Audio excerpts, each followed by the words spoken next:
Miha, Wild Crop Duster, how's it going? Miha, Wild Audio sounds good. We get the game started up here.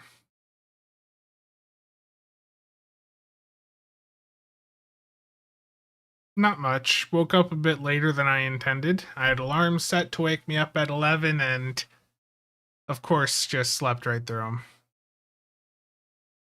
them. Waldo, how's it going?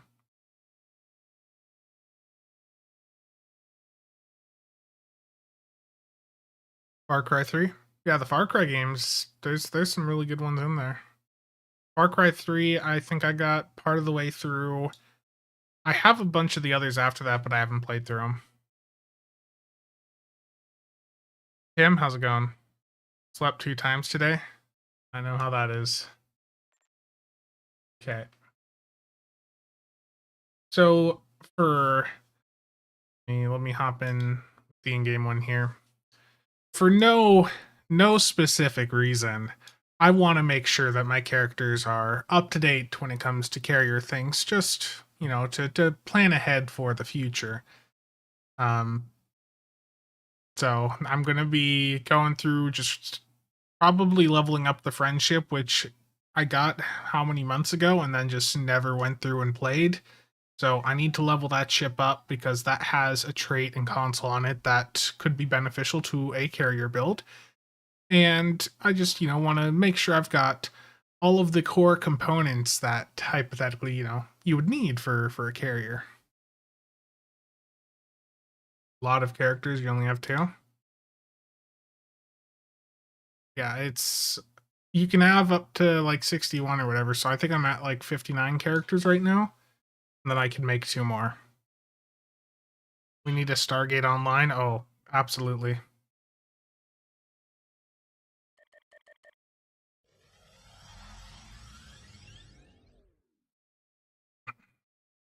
Yeah, I mean I don't know what the future holds, but I just have this sudden urge that I should probably make sure I'm up to date on the carrier side of things. Why does my game look different?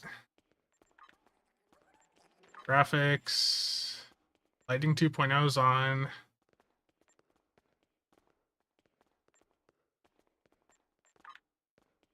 I don't know why the lighting is so different today. Blooms, that's weird.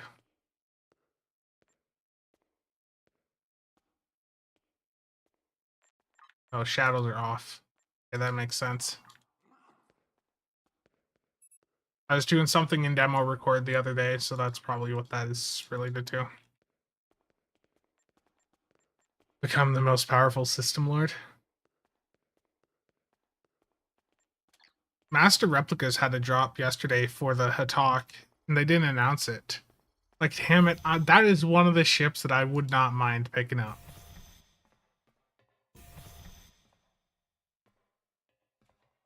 Zor. Cost me a lot of AC for Scramble Fighters, but worth it for the sheer spam of the Lost Souls of Grethor. Scramble Fighters is really good on carriers where you're spamming pets out consistently. And in my opinion, it's really a good trait to have if you're also trying to take advantage of the new advanced engineering carrier consoles. Okay, so friendship class. Let me see where that is here. Friendship is expensive. Yeah, so I got this ship like right when it came out, then literally did nothing for it. Or nothing with it. Like it just like it was a neat ship. I don't think it's the worst looking one they've ever done, but clearly it's not gonna be everyone's thing.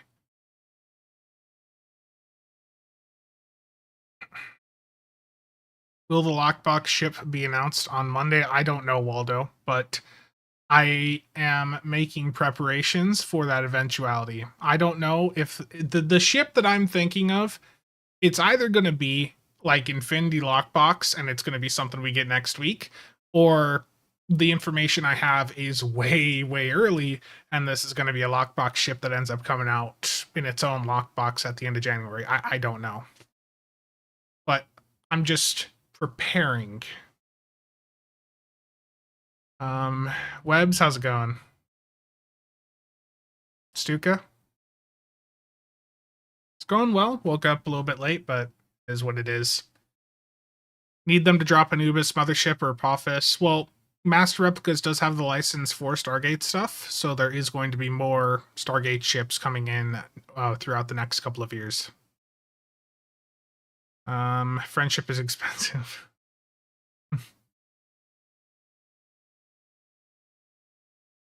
Given their unique attacks, do I know if the advanced carrier consoles work on Lost Souls of Grethor? I do not know, unfortunately. That's not something I tested. And I don't think I'm going to go over to Tribble real quick because it's been a couple months now, and I think the Tribble test server probably I don't think the test dummies are actually working over there. They stopped working around the end of September, early October. It's been reported directly to Cryptic, and I don't think they've done a damn thing about it. To be honest, it would not surprise me if at any point they just announced that they're going to shut down Tribble, because they don't seem interested in maintaining it really anymore. Yeah, exactly, Waldo. That's my expectation. And the ship, there's simply I've simply seen too much information about it for to probably be something, that far out. So I have to imagine next week. Okay. Let's go to this character.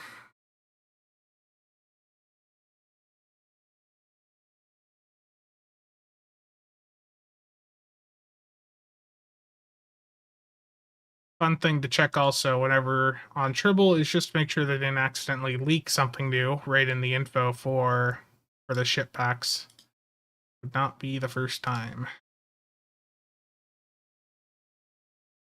I don't think there's anything here. Okay, let's see if the test dummies work. Ack, how's it going? Leaks are fun as always. I don't know what leaks you're talking about. The test server is part of the lifetime account. True, but it wouldn't be the first time they've stripped out major features of the game. What is the cheapest build to collect for? Cannon Scatter Volley. I know people do not like Cannon Scatter Volley because of the play style, the weapon visuals, things like that. But CSV is like the most effective entry level platform you can do. And it's still like, even though it's the most entry level accessible, it's still the highest performer. Like, you will never, no matter what you do, you will never get a beam overload build anywhere close to what a cannon scatter volley build can do. And you can get the extension trait for cannon scatter volley for free from the KDF recruit event. Yeah, like Zor just said, that's getting you that trait on account wide unlock. Like, that's huge. Yeah, there's no test dummies here. They haven't put them back.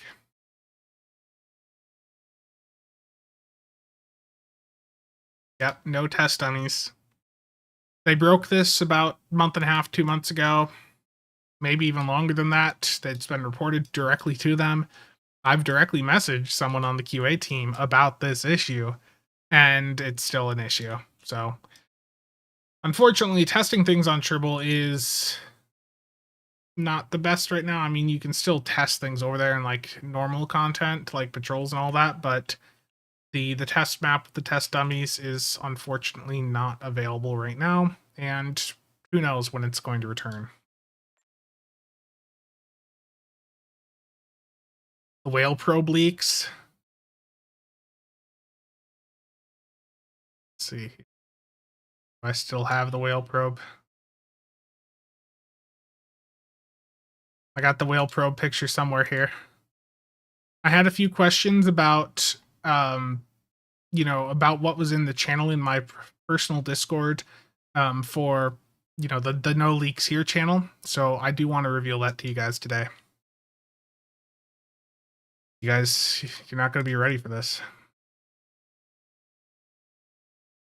It's up here. Okay.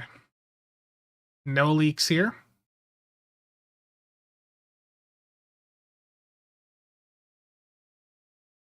Because once it's on the ARC website, it's not a leak anymore, it's official.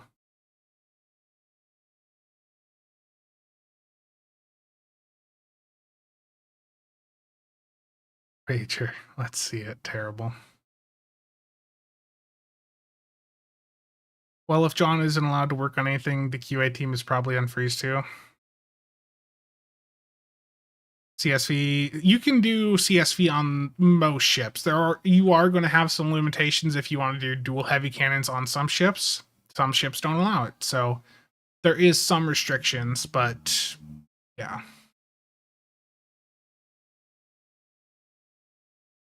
Nick is literally the only other person in this Discord, and he can't see most of the channels.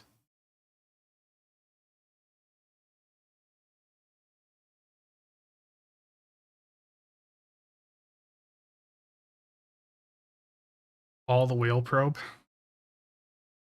I should also mention there is a giveaway up on the builds Discord for a tier 6 promotional ship choice pack courtesy of Boggle. So if you go to the builds Discord, which is linked in the description down below, you go to giveaways. There is this PC only tier 6 promo ship choice pack giveaway courtesy of Boggle, and you can enter just by hitting this blue button here at the bottom.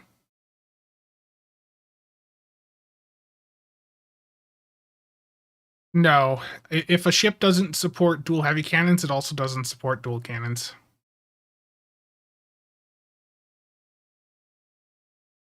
We had to remove the triple server because we didn't want people getting excited about upcoming content and ships. Terrible.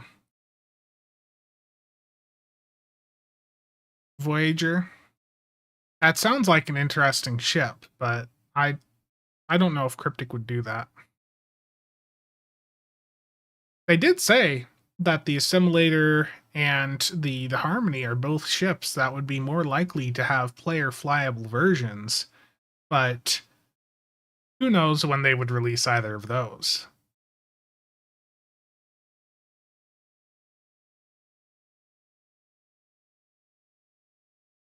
Terrible Voyager. Okay, I'm gonna slap a build together on this friendship quick just to level it up, and then for I don't know what ship should I go with for like setting up a full carrier build again? Should I just go back to my D7, which is basically the KDF equivalent to the Donnie technology assimilator? Because he has American worker spec. I agree. That would probably be that would probably make more sense for a carrier given the current meta. Like, you would think if they were releasing a new carrier, they would want to make sure that it is capable of slotting as many of the advanced hanger pet consoles as possible. Does CSV work on single cannons? Yes. Drock, terrible. Okay, I'm just going to slap together a build on this quick. Actually, I'm just going to go dual heavy cannons just to get through the patrol as fast as possible. So, Spiral Waves, call the day. Get me a Maelstrom on here. I haven't used the trifluoride one yet. It's not going to be better than the OG Maelstrom, but I'll just go with it. Okay. I'm just slapping together a build on this quick. Gonna get the trait and then slap it onto my existing carrier build, I think, because that'll probably just be the easiest time-wise.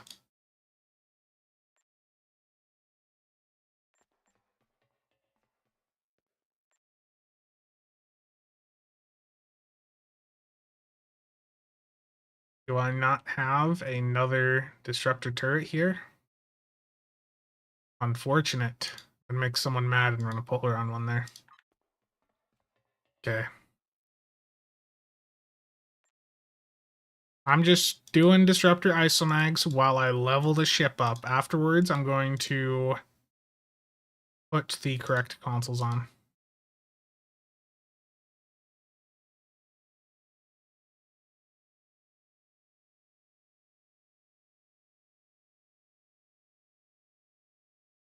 Okay, you know, that's probably good enough. Let's put at least some hanger pets on here. I just need to level the ship up. All I need to do.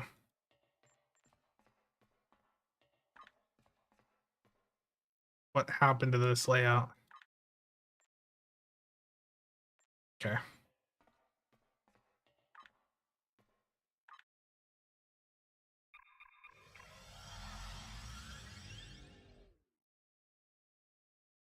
They are releasing an Excelsior class carrier. That would be cool. But I don't think they're going to do that one. So the build I'm tossing on this is not good. It's just that I want to level the ship up as fast as possible so I can slap the stuff off this onto my actual carrier build. Okay. Where's Alpha?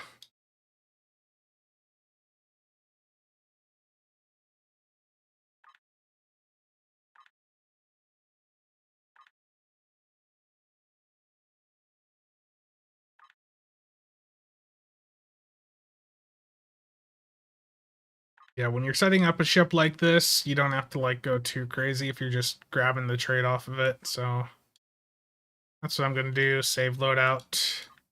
Yes, I know I can see complex plasma fires on there. Make sure to change your power levels. In this case, I want maxed weapons and then the rest in engines. And I'm going to take it in real quick and just level it up. One Argala Elite should get the job done.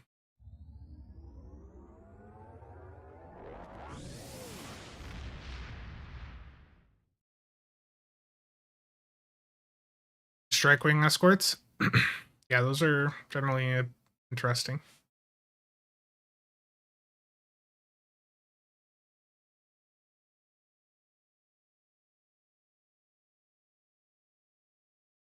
The trading console have some stuff to help pets out. Like it's plus hanger pet crit chance.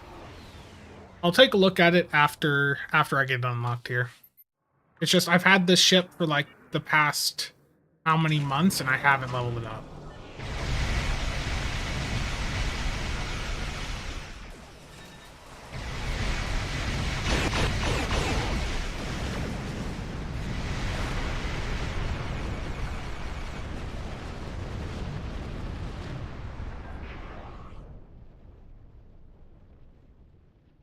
You have entered an area controlled. Looks like our fight got them to notice us. Let's go over and ask if their claws might come out of hiding.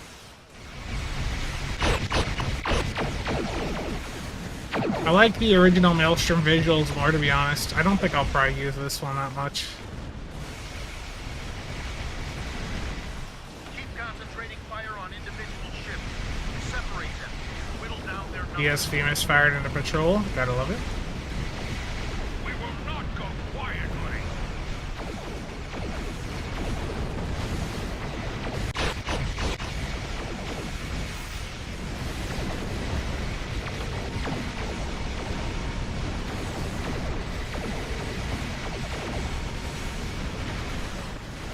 You will stand down. Surrender to the mental guard. Sensors are picking up small habitations in some of the asteroids, possibly consistent with multiple temporary hideouts.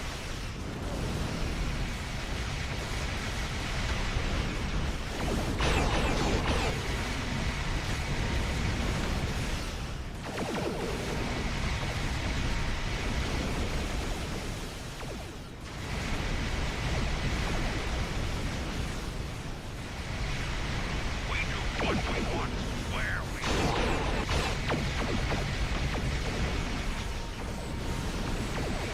Picked up a tight beam transmission on a new frequency. We're jamming that spectrum of their comms now, but it was probably a call for assistance.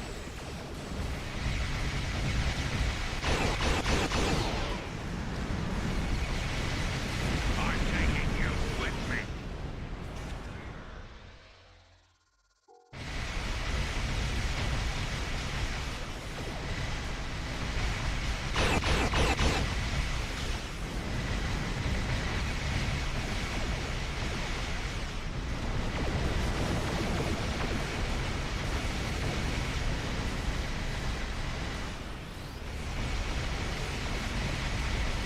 Axel, how's it going? That's got it. Excellent work. We'll send over a pacification Okay, party I just and want to take get the that ship suspect leveled up, into so custody. Argala on Elite always does it. KDF needs Thank you more. for your KDF assistance. always needs more. I'm on the topic of KDF. I tried to grab an XL Katinga for Master Replicas yesterday. Damn thing sold out in seconds. It hurts my immersion. This does not look like Destiny to me. Vex incursion incoming. Is there a Vex incursion incoming? Are you lying to me? You're lying to me, Cables. I don't see a Vex incursion.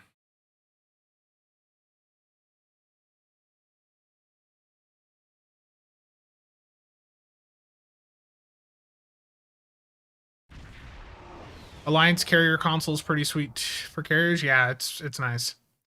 Question: just picked up the World Razor. In your opinion, what is better, 5 Isomags or 6 Fleet Spire consoles? I would go for the Isomags because with the Isomags, with a lot of the testing I did, I was able to basically match, what a +1 TAC console would be able to do. So by going with Isomags, you're giving yourself more room on the build to do things because like 5 Isomags was pretty damn close or beating 6 of the Fleet Spire consoles in a lot of the testing that I did. So it's getting you the same buff, but giving you an extra console slot to work with. So that's always quite nice. Okay, I said I was going to look at the accessories on this ship. So the console here, plus 2.6% increased crit chance, 28.5 to Starship Hull Restoration, and plus 10% increased Hangar Pet crit chance just by having the console slotted off the friendship. And then the clicky, give an ally crit chance and electrical blast. I don't remember if you have to target the ally for this. Where is this thing? Okay, so like I would have to launch a pet and target them in order to use this, but when I do, it's going to give them crit chance. And it's quadrupled for hanger pets. So if I hit this on another player, it's going to give them 7.5% crit chance for 20 seconds. But if I hit this on a pet, it's giving them 30% crit chance. That's the only issue is with pets is they don't have the crit severity to take advantage of that. So hopefully we start to get some crit severity items as well. And the Starship trait is cooperation is the dominant strategy. When using a bridge officer ability or universal console on any ally, it applies friendship as science, which stacks up to 5 times and grants to non-hanger allies plus 10% cat 2 bonus damage for 30 seconds.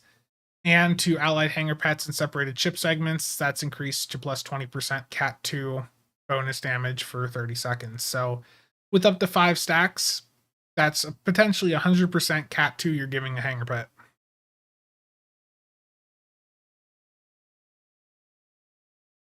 The issue is though, if I use this, is this just for the one hanger pet or do all of the pets get that buff? That's what I want to test right now. So cooperation. So I need to use powers on allies. So let me slot like an ox to... Yeah, let me grab like an ox to Sif here. I'll just do it here. Hazard emitters. I have transfer shield strength. Or extend shields. There we go. Okay, so if I hit this on some of my pets... That one... Oh, that sucks. So the trait only works for the individual pet that you use it on. The other pets here don't get that buff. You can see like the first one here, it's got that yellow set of icons at the top. Let me increase the size of that. Where the hell is that at? Grayscale. Is it under HUD? Oh, it's because they're a target. You can't increase the target one. I don't know why Cryptic doesn't let us do that. Gonna have to complain at them more to get them to fix that. Okay, I have to increase the UI scale for you guys to see that. So let me go to like 1.5. Okay, so I'm hitting one of the bays of hanger pets here, like one specific pet. If I hit them with this extend shields, you see they get the buff, but the other 5 pets in the bay don't. They only the one of the 6 gets the buff. That's really unfortunate. This trait should impact all your pets. In my opinion, I don't think I'd run this on a carrier build. Fortunately. I am missing a lot of things in chat, so let me pull this over to catch up to what you guys are saying. Steel, how's it going? Parties need more? Any sufficiently advanced science is indistinguishable from magic, ergo friendship is science, friendship is magic. The event carrier, yeah, the one you're talking about, the draw carrier console, yeah, that works for all your bets.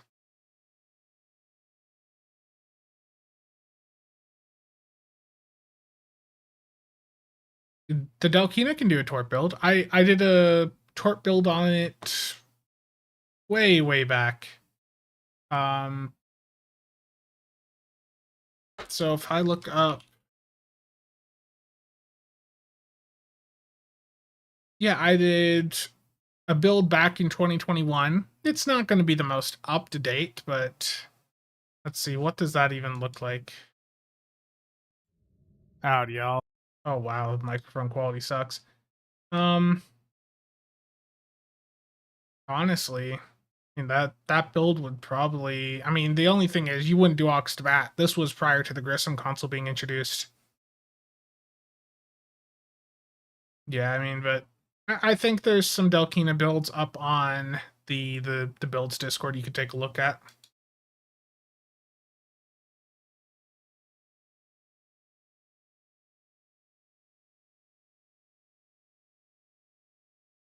Yeah,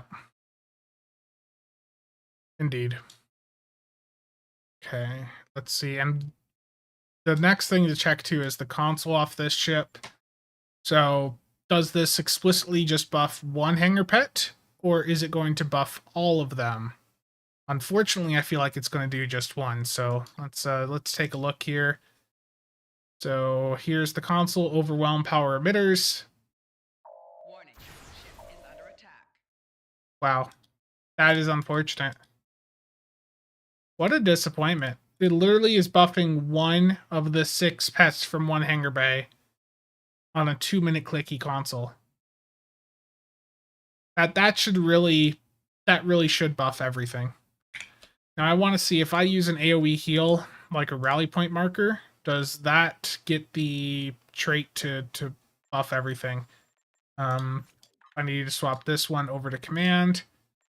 And yeah, I did read after I showed this on a recent stream, people didn't know you could change specializations on a bridge officer. Yeah, you can have every specialization on the same bridge officer, have everything unlocked, and then just swap between them.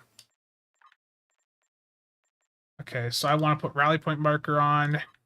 Does an AoE heal make this work for all pets? So, of course, I can't activate this when I'm not in red alert.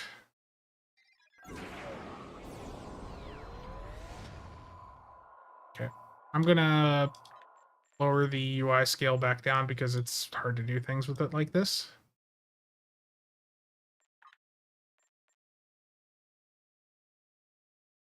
Got it at like 1.2 before. Not quite, but must have been like 1.15. 0.1.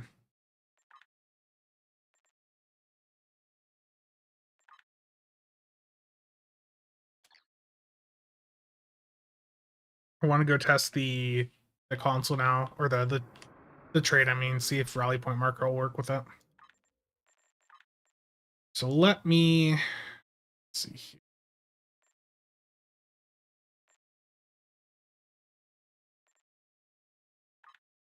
Jupiter Gauntlet, because it'll let me go in there on, like, it has no cooldown.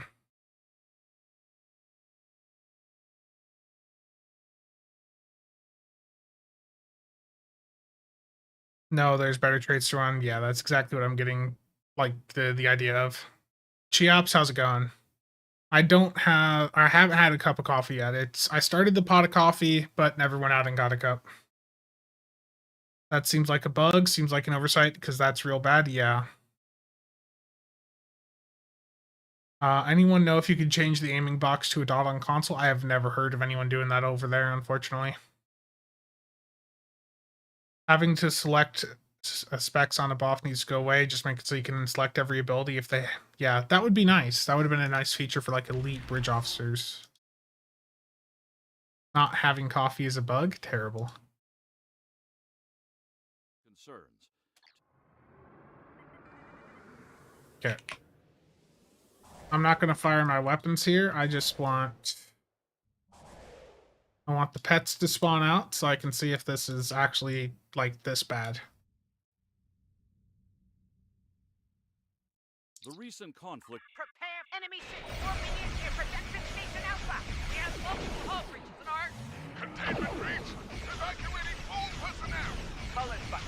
The Picard is dead in space.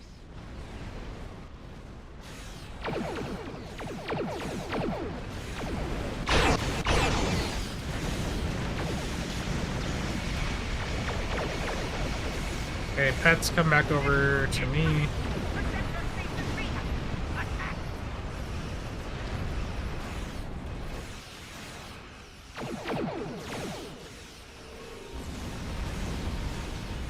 The rally point marker for the area of effect heal doesn't work on any of them. It has to be an ability directly targeted at the pet.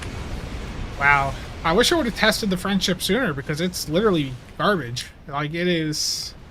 The fact that it's only boosting one pet and you have to, like, go in and select that pet, that's bad.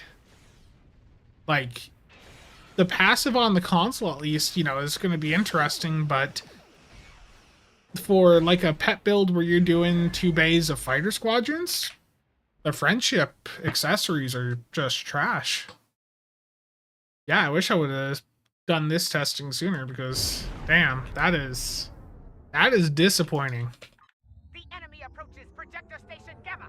Did I get a haircut? A couple weeks ago. And I do have a new webcam. This was $60 during the Black Friday sales on Amazon. Hopefully it's in view here. So it's a bit more high res. Friendship is trash? Damn it, Goss. That's not what I meant. But yeah, this camera's a bit higher resolution. It worries me because I had to, like, crop things in quite a bit because otherwise you just see the mess behind me in this room. It's terrible.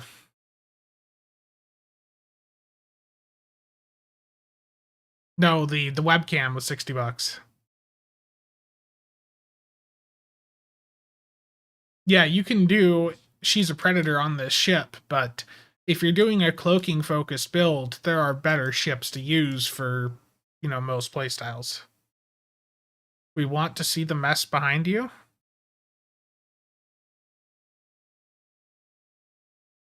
Let's see here. Like, the camera is very, very wide view. Let me terrible. Yeah, you can see some Eagle Moss ships over there. Yeah, there you go. See, it's a mess. There is a lot of Eagle Moss ships back there. Yeah, the Starbase one unfortunately did fall over.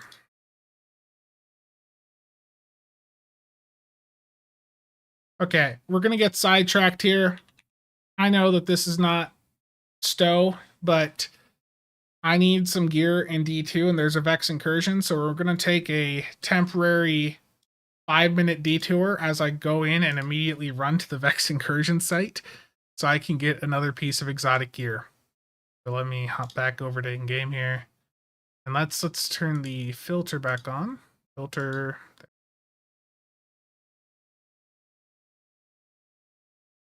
I'll fix it now. There we go. Slight detour as I go in and immediately go get this exotic piece of gear.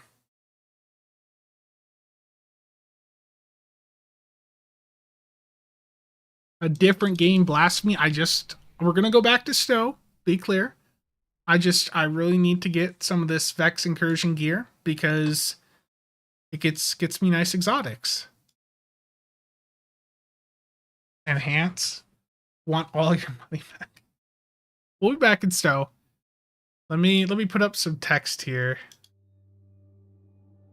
No. Oh, that's not the right.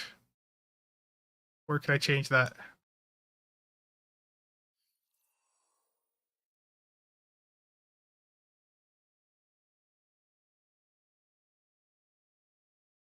Brief detour. There we go.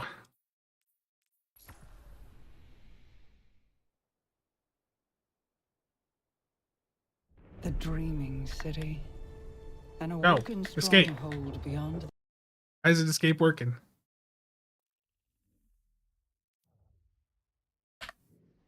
Why is it doing this to me? No. It's trying to dump me into a mission. No. Destiny 2, no. Got it. My Techians are preparing a spell to conjure Riven's spirit so that she can grant Savathun's wish. No.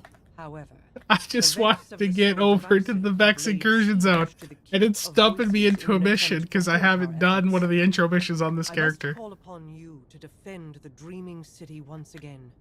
Petra and I'm hitting Stone will escape guide and it you. ain't working.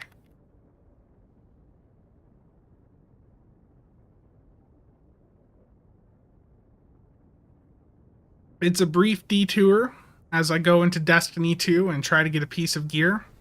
And unfortunately, I'm getting screwed over right this very second.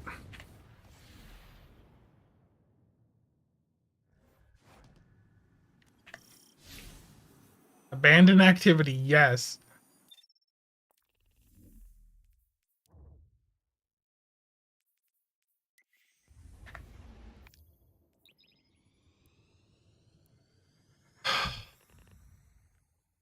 No, it's not going to be that long, don't worry. You need to buy the enhanced season pass for Escape to work? I've got the annual pass. There will be more Stowe momentarily. I just want to get this Vex incursion that started a minute ago. Yuck, a real game? So much hate. I don't know, I just bought the skip content thing on this character last night. My main's a hunter. I just want this exotic gear.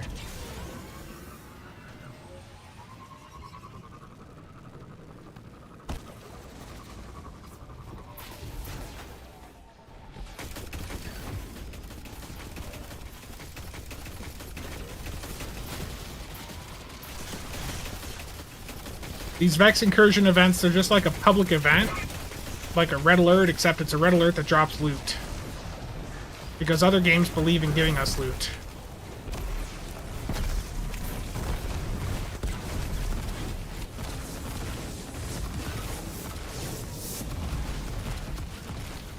Damn it, I thought I'd pick this up. Thought I had my super.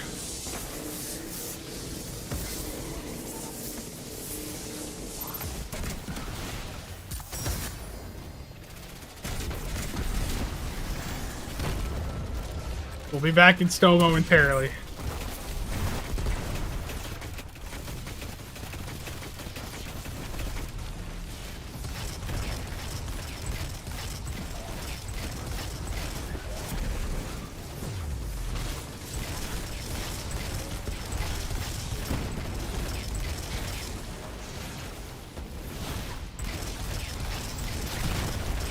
I feel like I've got like a really low DPS build on right now.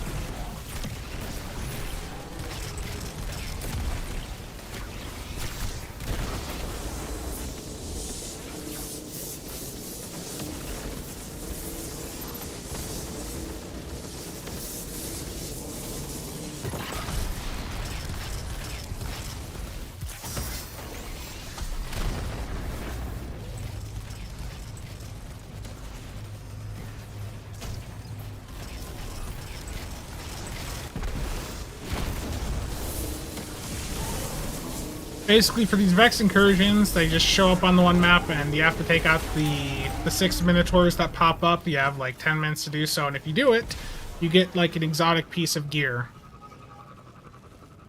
that usually has like a really good roll on it. And the only other way to get this gear is to do like well, you don't want to get stuck on the railing like that, but is to do some other content that is a bit harder. It's just random.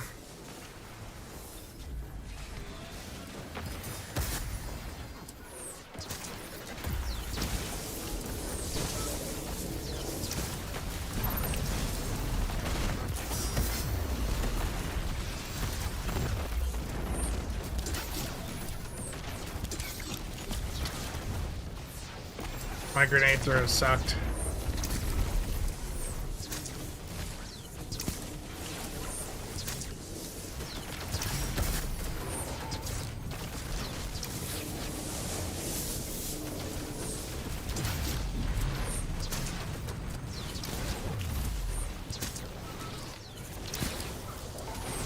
It's some nice casual gameplay.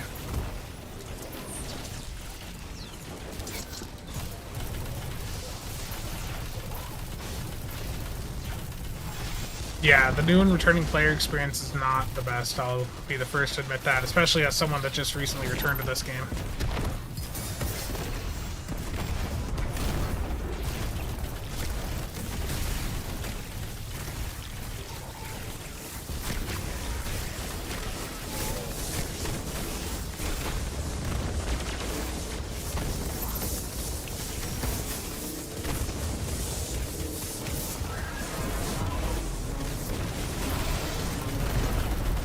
This is like the equivalent of there being like a red alert in Stowe that just shows up and like has some really hard to kill like 4 cubes in it, and at the end you actually get like a really nice epic piece of gear. That's sort of what this is like.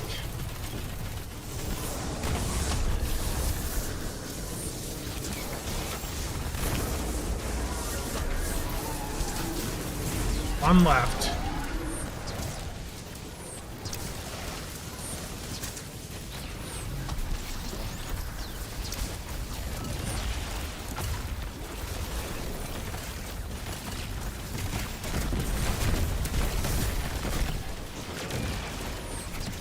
The way Red Alert used to be, pretty much. There we go. This character, the mobility on this character sucks. But there's some nice customization options in this game. Okay, Alt F4 and back to Stowe. Detour is done. Let me catch up on chat here.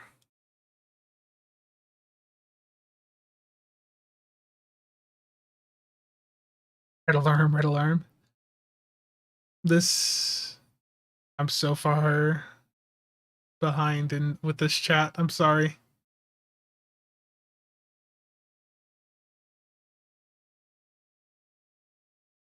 We need some sarcastic ship reviews from Goss. Yes, the Starbase one. I know Voyager.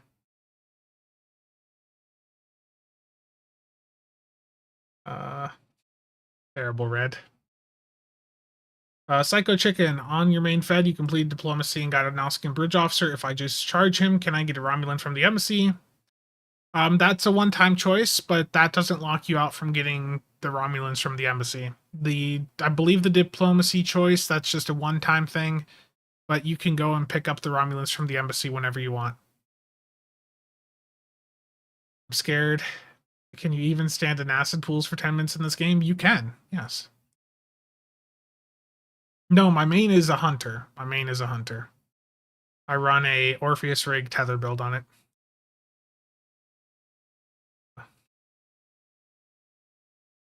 This is the first time you've seen what Destiny looks like. Destiny legitimately looks really good. There's some very good looking maps over there.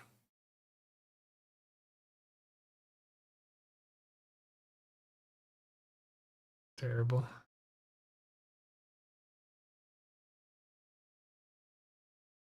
There are Buckies on this detour. There are more gambling. Terrible. Yuck, a real game.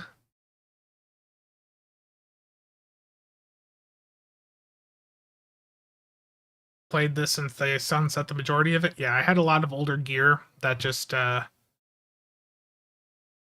did not remain accessible to me. Or like it didn't like continue to level up with me, I should say.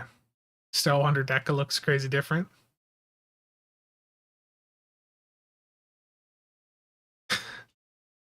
Nah, I was just going over there because I saw a Vex incursion pop-up happen.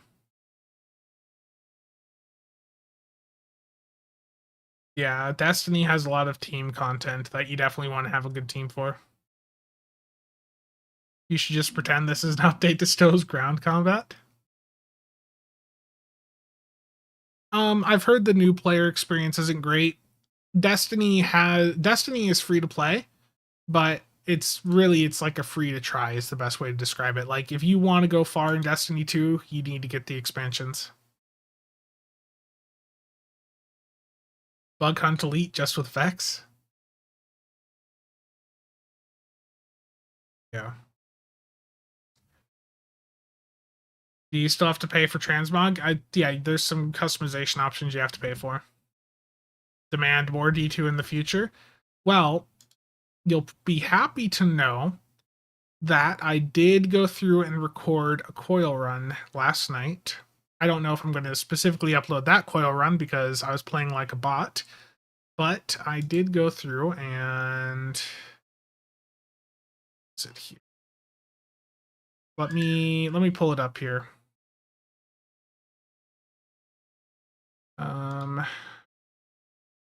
Let's not show that. Okay. So where did I record it?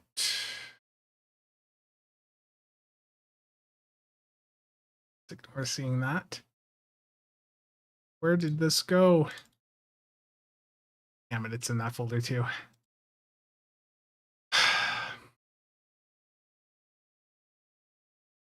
Why did I have to pre-type that folder? Let's see here.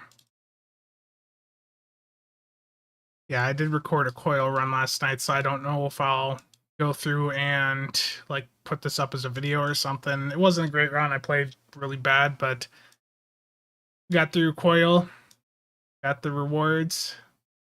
Just a gold run though, not a platinum, so might wait till I get like a platinum run recorded.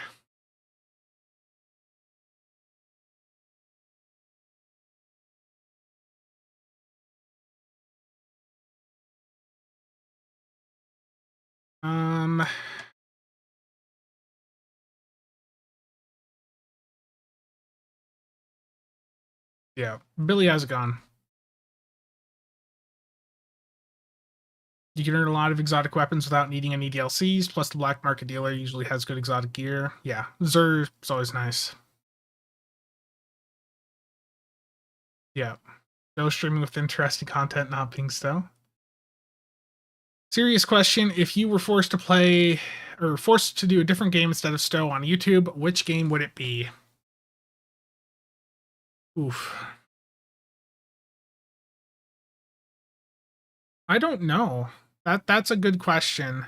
Like the other games that I've played long term now at this point is Warships is definitely one of them, and also O Game, but O Game very limited. So it would probably like I think the most advantageous for me to get into would be Destiny 2. I think there's just a crazy amount of people over there. To just give you guys a crazy idea here, just how much larger D2 is than Stowe. Let me find it. Right. Okay. You guys know the size of most Stowe discords. They're like a couple thousand people.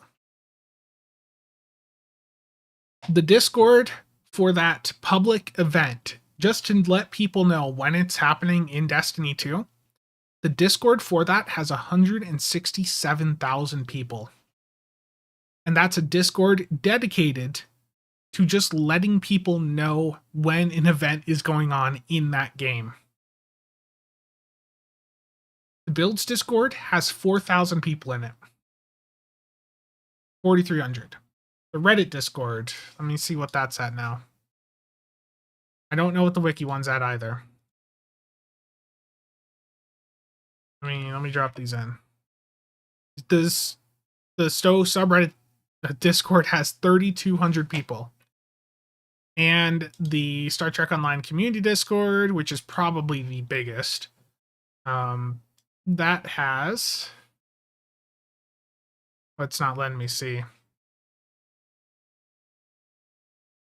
But like, I get the point I'm trying to get across here is, like, you look at some of the biggest Stowe Discords, and it's just a couple thousand people. You look at Destiny 2, that there's so much room for people to do content in that game, that would probably be, like, if I wasn't doing Stowe and I was looking to grow a YouTube channel, that would probably be one of the better games that I actively play for me to go in and look at doing content for. Because the growth potential there is just nuts. Also, this ship here looks interesting.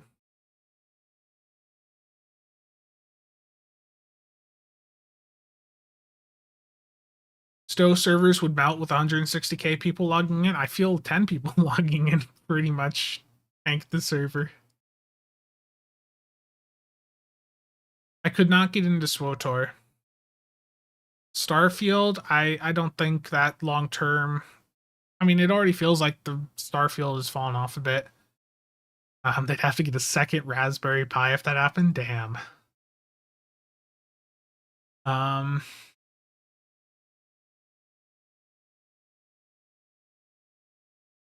I've always assumed that Stowe doesn't have more than 50k active players at best. That's pretty much my assumption as well.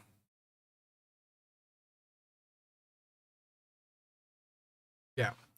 Another thing, before I get back into carrier gameplay here, Voltic, doing good. How are you doing? But before I get into the carrier gameplay, I do want to mention that I do have a link to this down below, and I'll put it in chat here. But Drop is doing their 12 Days of Christmas stuff again. You don't have to buy anything, be clear. But if you go there and you hit this present thing each day, there's a chance that you might get something for free. Last year, I got a free keyboard and a free set of keycaps from this. So do yourself a favor, just bookmark this and hit it, hit the thing every day for the next couple of days and see if you win something. I'll put that link in chat here for those of you interested. And yes, there is a referral link, so if you do buy anything, you'll get, I think you get $10 off, and then I get $10 off. I don't know. But I thought I'd mention that. I want to try Starfield, but I just don't have time right now.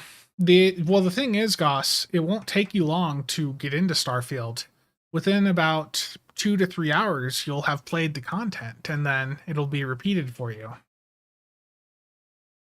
There's obviously some lengthy story content, but the issue is that once you understand what the buildings are set up like in Starfield, you pretty much know what they're all going to be like. Like, it's rinse and repeat.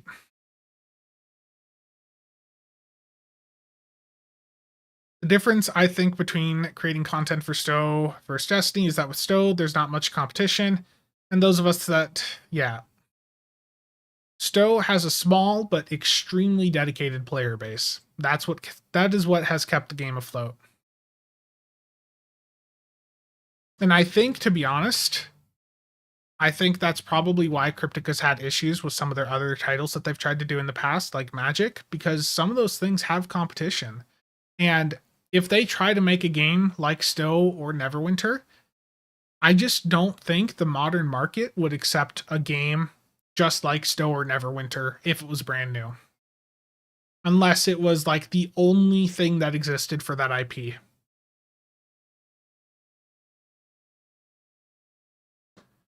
Starfield has some interesting mechanics it has been a long time since I played it. Yeah, so I can't really comment too much on anything that's changed in the past couple of months. Okay.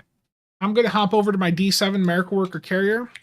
For those of you wishing I was doing this on a Federation ship, just note that the D7 Miracle Worker flight deck carrier is literally the exact same ship as the promotional Discovery Constitution. It just has a cloak and it's a D7 instead of a Connie. So if you want to do this build on a Fed character or like on the Disco Connie, literally would just translate over perfectly fine.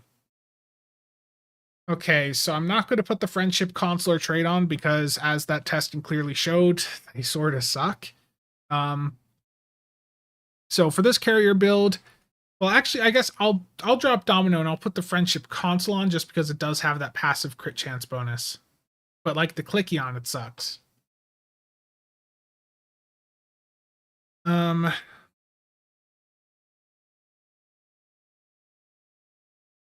Did I have so open while playing D2? Yes.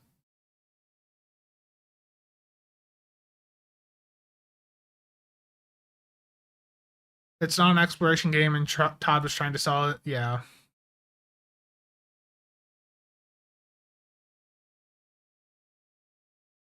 Yeah. Okay, so I need one more plasma console here. Let me grab one. I probably have one in my bank.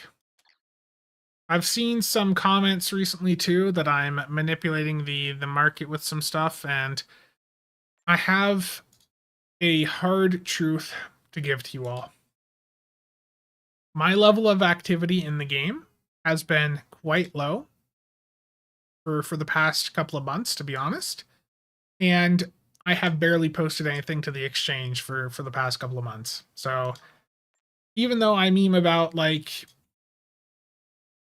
selling isomags and stuff like that, the most recent time I posted any was like half a month ago, and all 5 of them bounced back. I really don't play the market as much as some people think I do. And I'm certainly not manipulating things like some people think I do. If I am manipulating things, I'm not the one taking advantage of them. Like you can see here, exchange sale expired. Like, if I was actively playing the market, this stuff wouldn't still be sitting here. I would have reposted it. The last thing that I sold, I don't even know. Everything's just exchange sale expired. Yeah, last thing I sold, October 14th. There you go. How much I'm playing the market right now.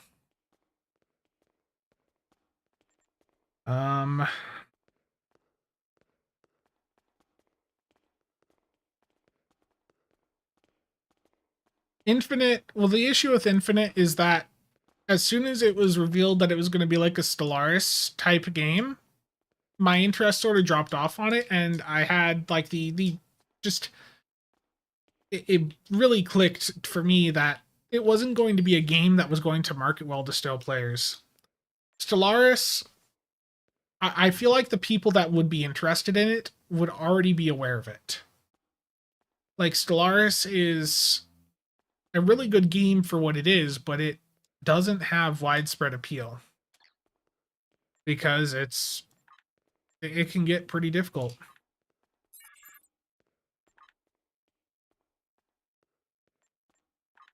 Let me protect these consoles quick.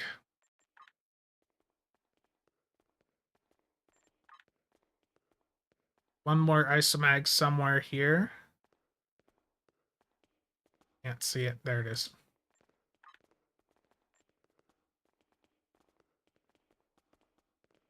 Not enough gambling today?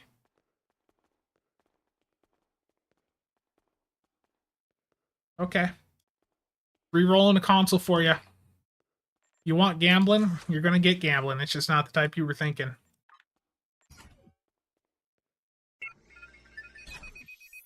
And it literally rolled a Polaron on the first go. Okay. I'll take that. These Polaron Hanger Pet consoles, if I recall, they also buff the Vanguard mechanic, right? The 2 pets you have on your side in the Jem'Hadar ship, so probably a bit more appealing for players doing that stuff.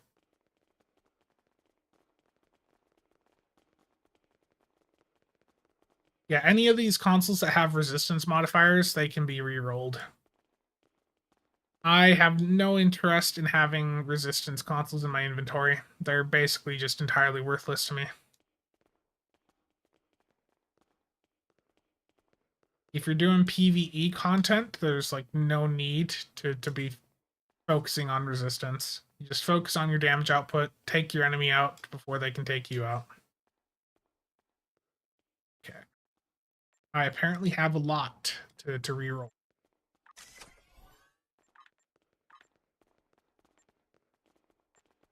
R&D packs are cheap as hell right now. Yeah, well, there's a 25% sale, so the game wants me to have Polaron. So be it. Chronoton, that can go.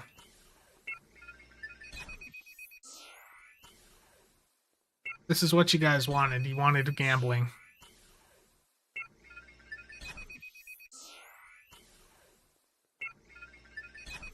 Oh, plasma, nice. I missed a couple things in chat.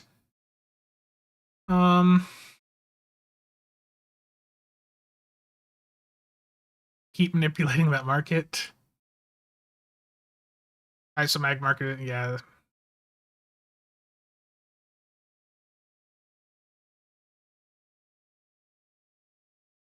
That's true, Steven.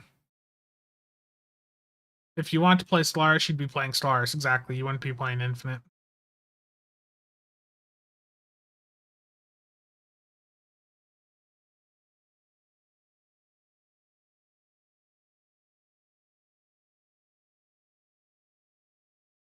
Yeah.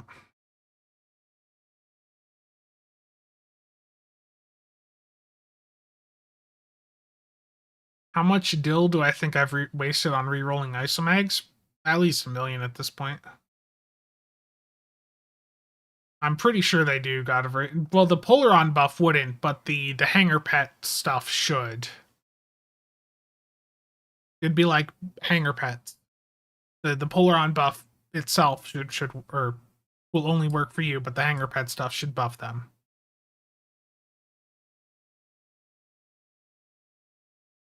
Yeah, Star Trek mods for Stellaris, exactly. Okay. Yeah, but it does cost more, but you're getting more out of it. There's more longevity to the Stellaris.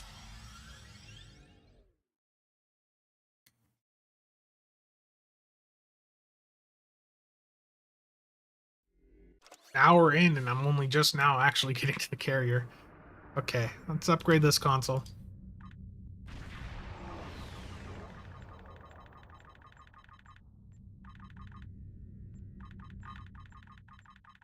This is the fun part of Stowe. You just gotta keep clicking.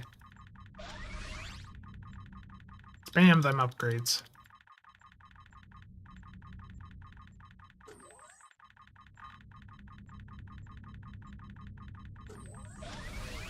Oh yeah, that was really fun, engaging content, I just really like clicking the mouse button.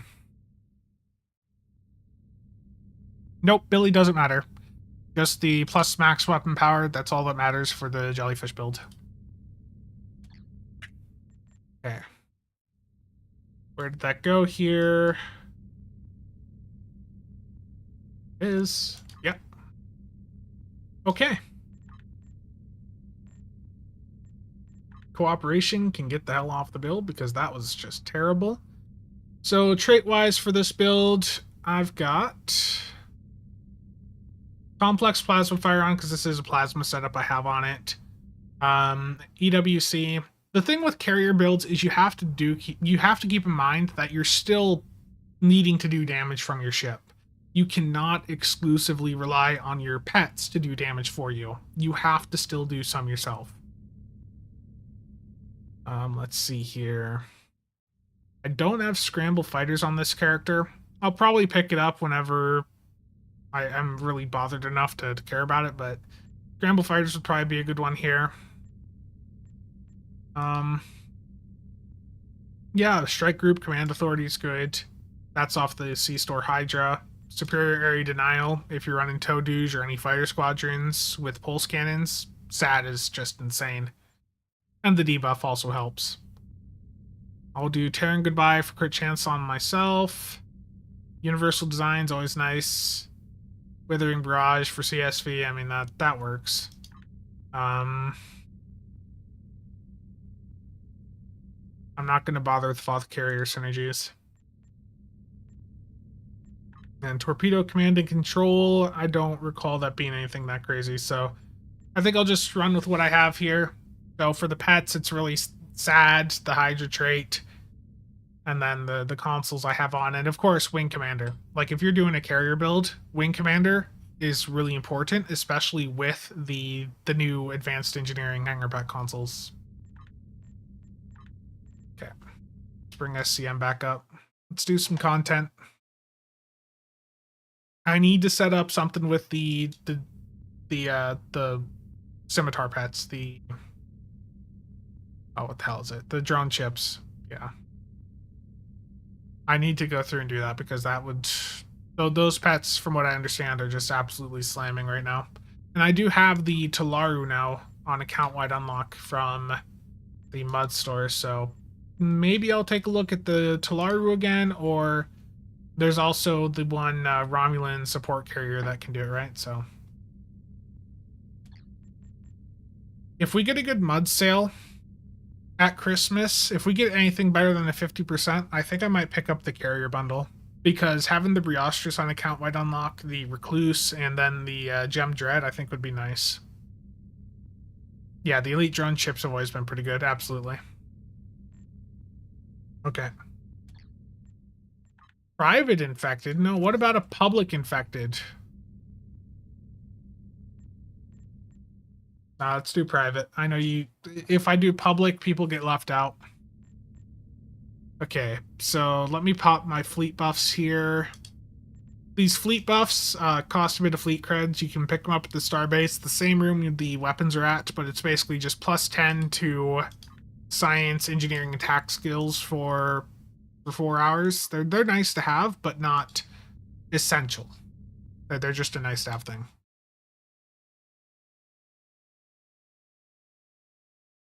Okay, drop at handles here. I know Voyager wants in. Voyager.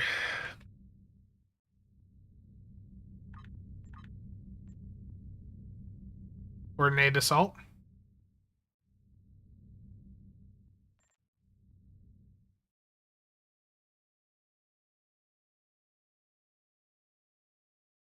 Okay, Dark Eddy, hold on.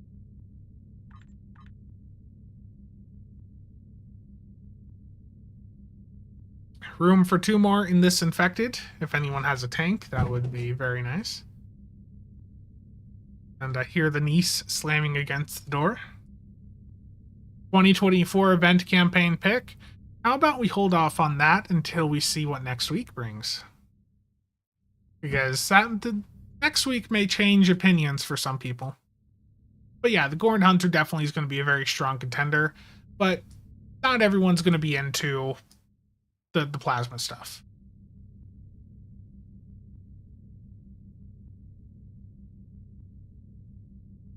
You're going to leak the leaks? Terrible, Voyager. You guys heard it here first. Voyager's the one violating the game's terms of services and mentioning all these leaks.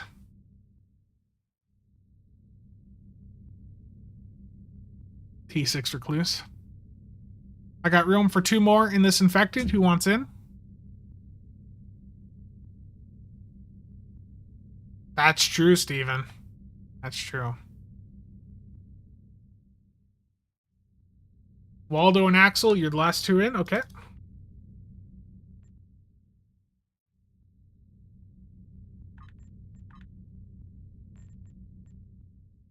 Axel, you're at Handel's old boy, right? Did I invite the right person? My memory sort of sucks sometimes. Gorn Hunter, the EC killer. You guys know how many of these gold hunters I've sold? Or Gorn Hunter, gold hunter. How many of these Gorn hunters I've sold?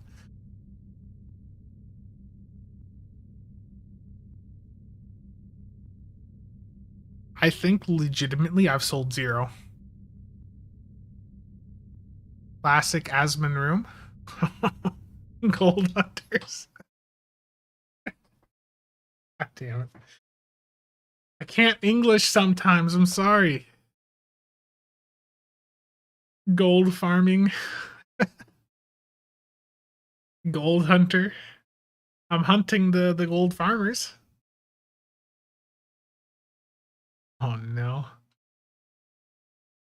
Is this a full Asmon room? I mean, I don't have like plates of food or a bunch of cups in here like Asmongold would have. Okay, everyone's good to go. I'm popping us in. Infected, the Conduit Elite. Here we go. Gold seller confirmed. Oh no.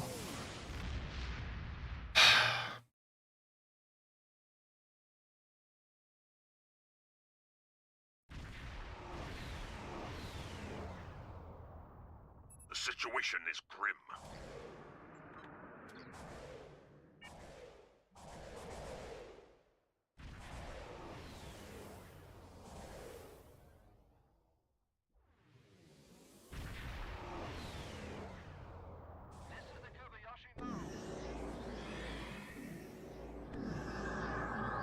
This build could probably be optimized a smidge more, but it's fine for now.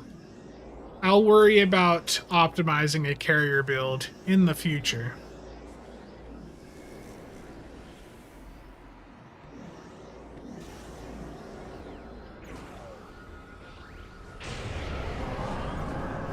Scanning the nanite trench. Gun. Disrupting that domain.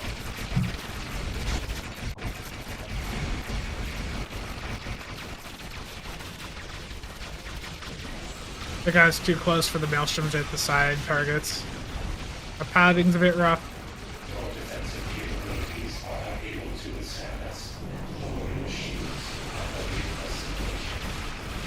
The nanite drones can repair the trench. Stop that.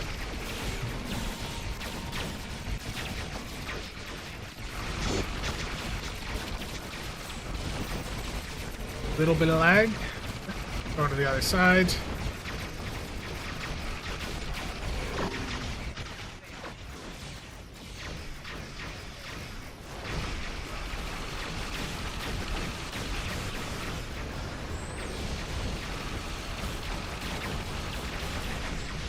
Probe is closing in on the trench. Destroy it.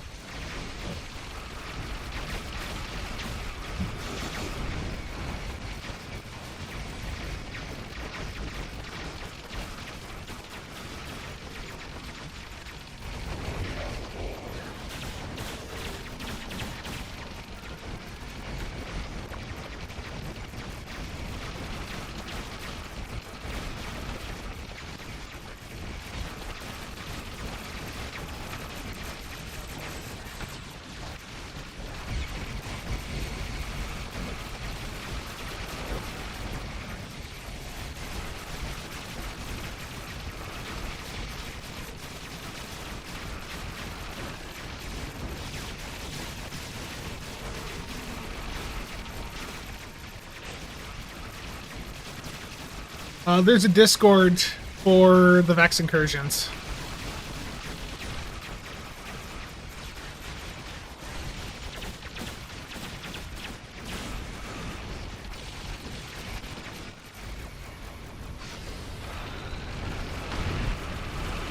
$780K or 756K.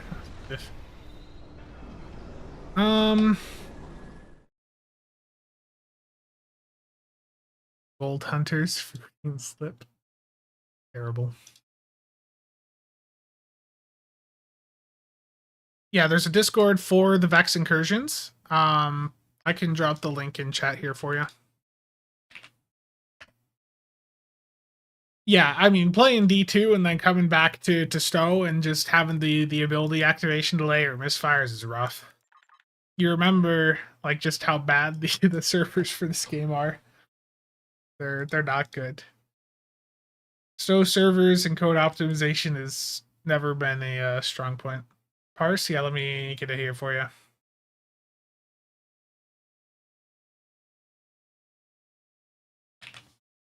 There you go. 757. How much of that was pets?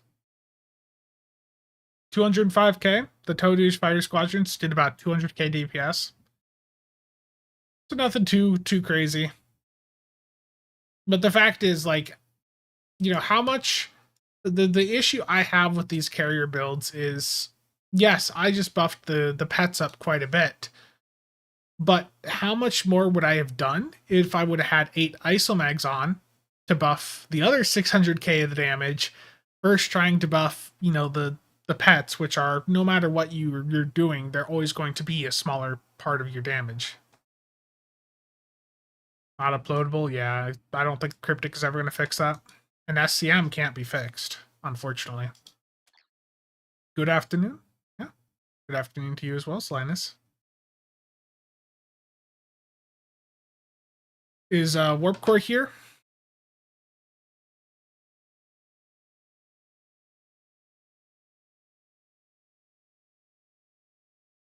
I know Warp Core would feel bad if I didn't mention, Master Replicas today. So I do want to mention that if anyone was wanting to pick up an XL Defiant, Master Replicas does still have some, along with some other XLs, including the Enterprise E. So if you're wanting to pick one of these up, I don't think there's a ton of stock left, but let me see here. How many of these do they have left? But if you were wanting an XL USS Defiant, Master Replicas has apparently quite a few in stock still. Okay, there's 148 XL Defiants left in stock.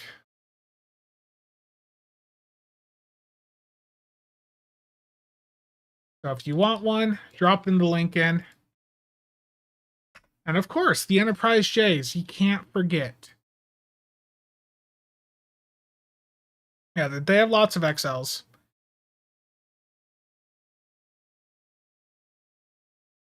They got the Voyager, the USS Excelsior NCC 2000. So if you can't get the NB, the Excelsior is always there. The S9, of course, Prometheus, Defiant. Yeah, they got quite a few of the Eagle Moss XL ships. No, I do not have any affiliate thing with Master Replicas. The only affiliate program related to this stuff that I'm in is with Real Merch. And yeah, they don't have any deals currently going on over there. But occasionally they'll do like a buy 3 and you get 2 of the 3 for free. The cheapest 2, of course.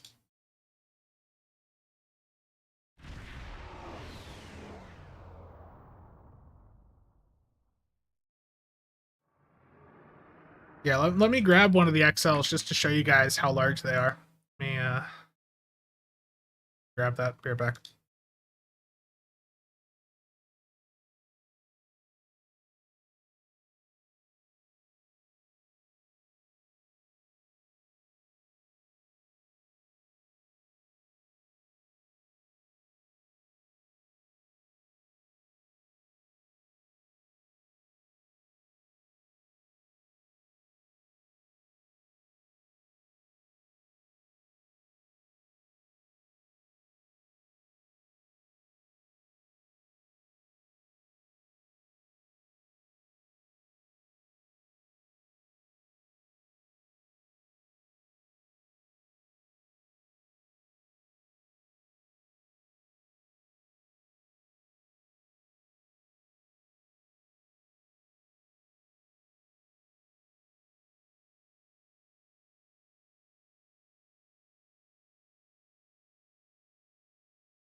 Brilliant Blade, how's it going?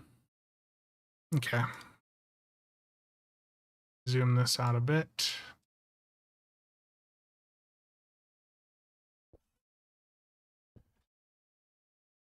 Okay. So the XLs from Master Replicas from Eagle Moss are quite large.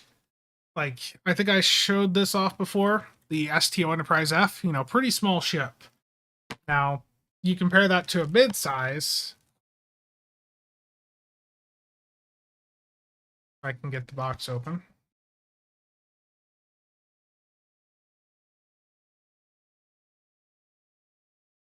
The mid-size ships are already, you know, quite a bit larger than the smaller ones that they do. So this is the Section 31 Command Heavy Battle Cruiser from Stowe.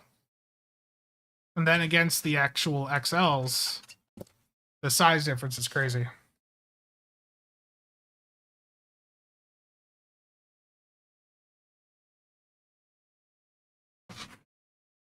Yeah, you gotta get the XLJ.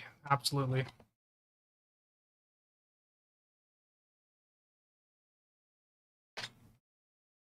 Triz really likes that XL Enterprise J. Yeah, he sent me messages that secretly off stream he just sits there and stares at it every single day.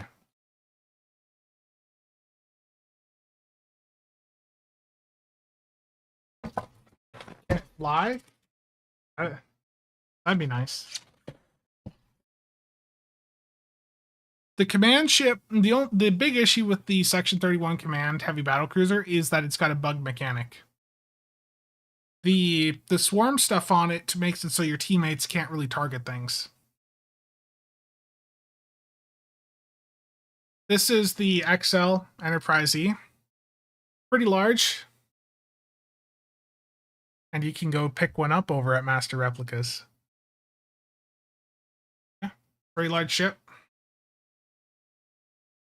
Compare that to the Stowe Enterprise F model. Like, unfortunately, the Stowe line of ships ended up being some of these smaller models that they did. Teammates can't steal DPS if they can't target anything? Absolutely. Hopefully the styrofoam sound is not going through the microphone.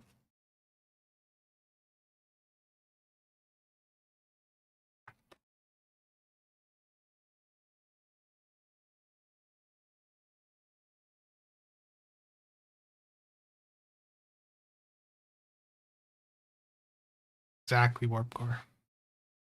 No, it's like all the Section 31 ships, I think. Don't they all have it? I don't remember. Okay. Time for more content. Let's get some more people in here. I'm going to kick everyone out of the TFO group. Let's do a Crystalline Catastrophe. That's 10 player. Public queue, Crystalline Catastrophe Advanced. Very hard content, I know. Don't think the Intel Science. It might just be like a... Might just be for that bigger one. I don't remember. I actually don't have the XL NJ. Let's see. This camera view a bit different now. Oh. Public queue, Crystalline Catastrophe Advanced. One of the biggest weaknesses for the carrier consoles, the advanced engineering Hangar Pet ones, is that in order to get the maximum benefit from them, your pets have to hit rank 5. And if your pets die early, you're going to be, you know, you're not benefiting from the consoles as much. And like if you're in shorter duration content, you're just not going to see much from these consoles. Only the section, it might just be the Command Heavy Battle Cruiser then. I don't remember.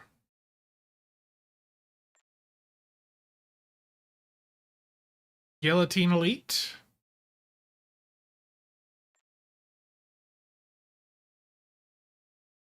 Yeah, we can do a Guillotine Elite after this.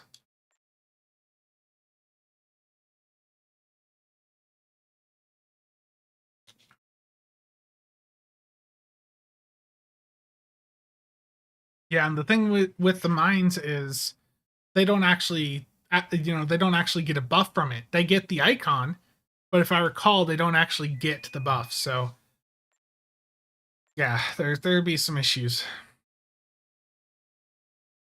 Intel Dread has a swarm mechanic. That's a ship I never picked up. I looked at the stats and was like, this is just a copy paste of the Gal X from the C store. I just never picked it up. Damn it, there's another Vex incursion happening.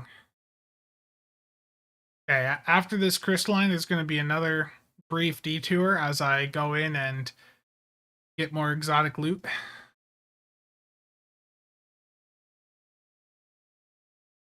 In fact, let me have that open up in the background while we're doing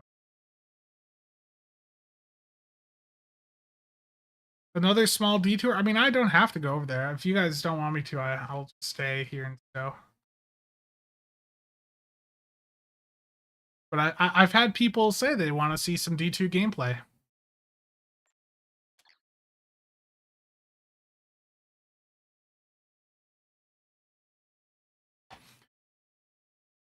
The issue is Zur doesn't drop all the exotics. The point of those Vex incursions is that you can get exotics that are locked behind, like doing lost sectors.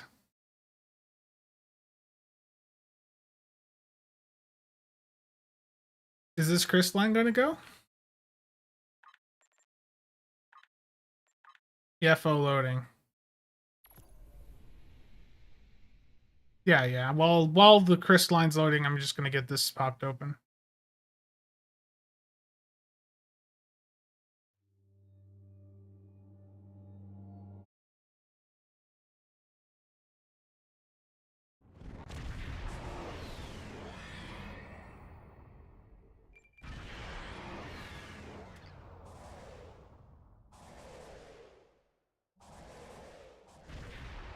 Look at all these carriers.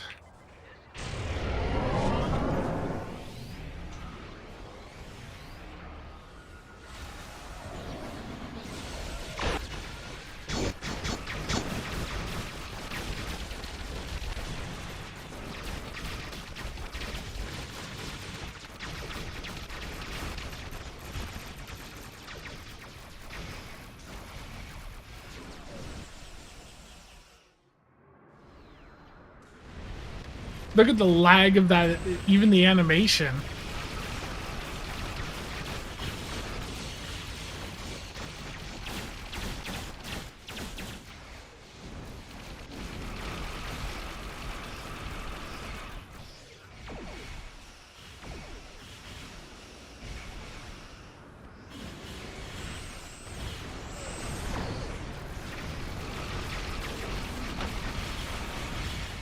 There we go, nice and fast.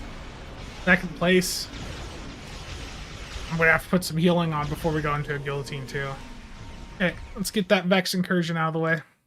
Let me put up the thing saying slight detour. Where's that?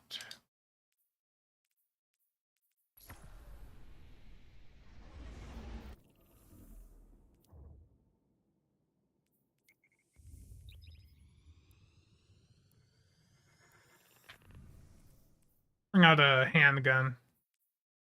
Ace of spades, there we go. I need to work on this build a little bit more too. I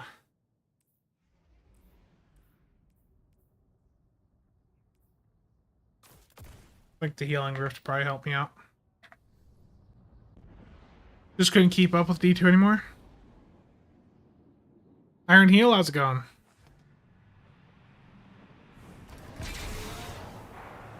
Guys, this is the new ground update for Stowe. It's like what you guys said earlier.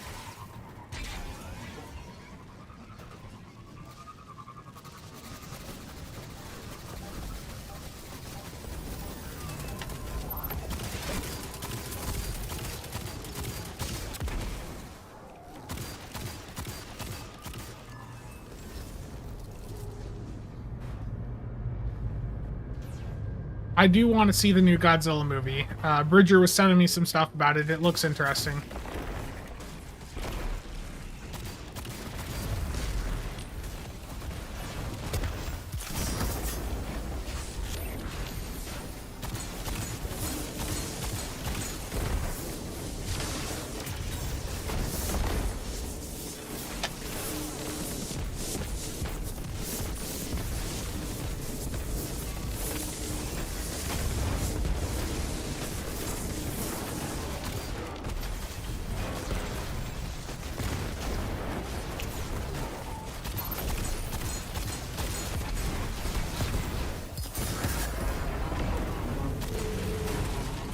Oh, I got this one done, okay.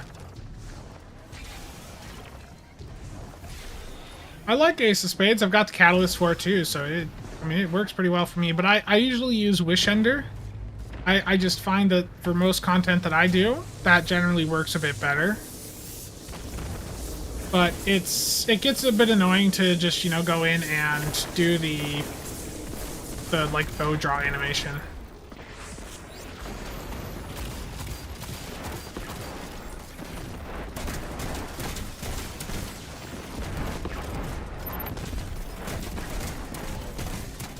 I saw like cables.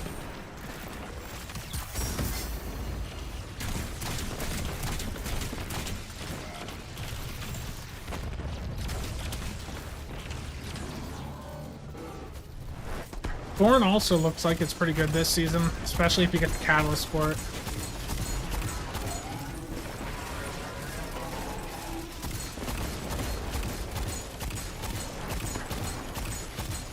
Okay, I should probably swap to that.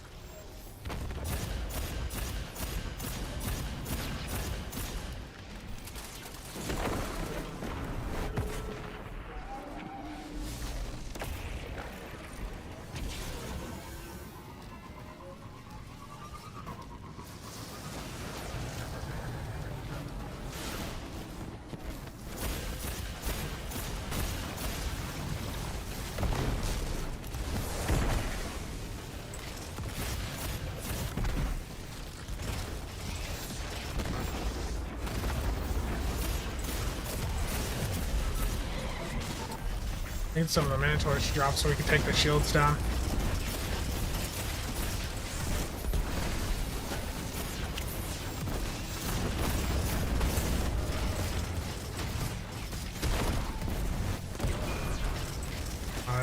Someone else get it? There it goes.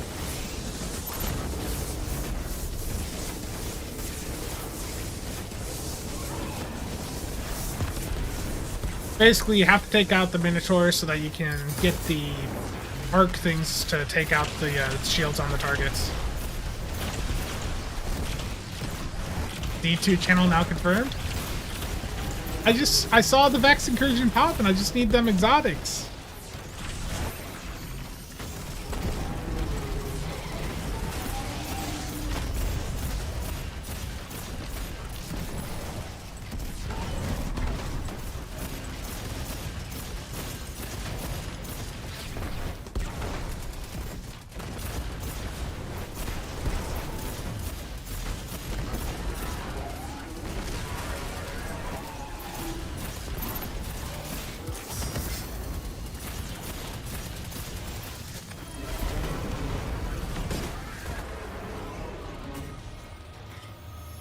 You died, Cables.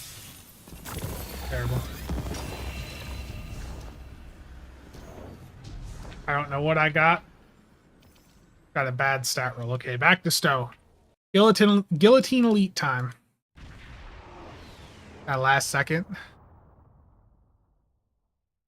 Maybe Stowe should focus on fixing the broken content, helping the overall content, the forcing new low quality content. Yeah. Darth, if you have the Forsaken expansion, you should be able to go pick up Ace of Spades for free from the exotic thing at the tower. If you have one of like Forsaken exotic things that you can grab, it should let you pick any 3 of the Forsaken exotics. Except like Wish Ender, you still have to play the Grasp of whatever dungeon for that. We watched Spencer for the charming and witty banter, punctuated by nieces and dogs. There's no dog anymore. When my sister moved out, she took the dog, but the niece is still over quite a bit because my sister's work hours. What in DPS calculation? Yeah.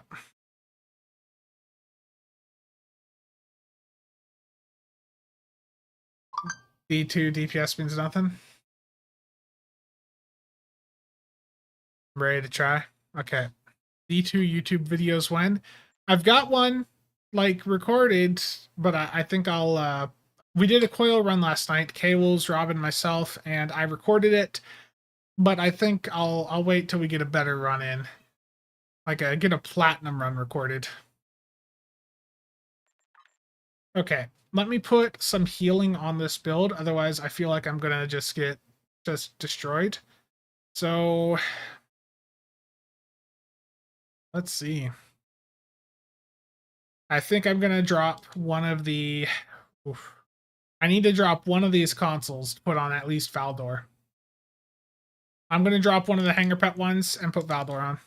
So shield, absorptive, frequency generator.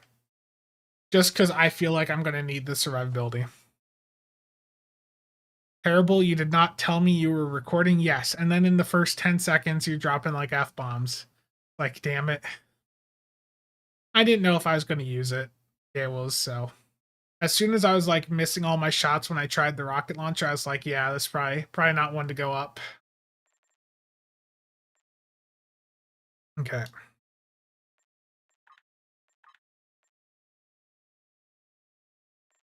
I'm gonna put, let's see.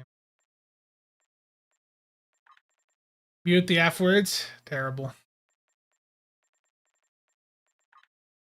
Yeah, I was surprised when on the video I did with Goss, when someone, I forget who, said that they're not used to hearing me swear. It's like, damn, I've gotten so used to like not saying swear words much on stream, you know, the big ones. Like, if you catch me in Discord, I'm dropping them every other word. Save this.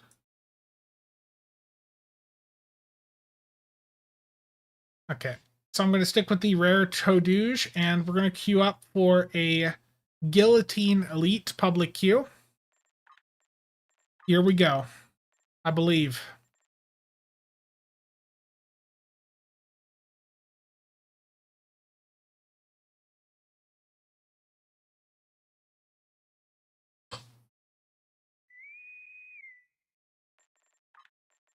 You don't believe?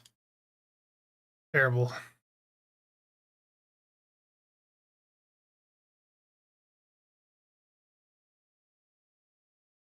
No, I swear quite a bit.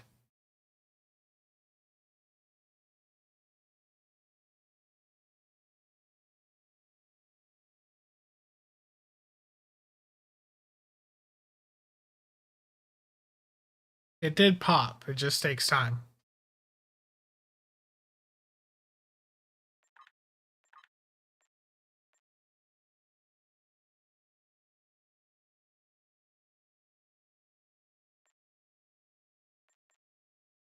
I'm dropping Strike Group Command Authority for Ship of the Line. I think that'll do better for me.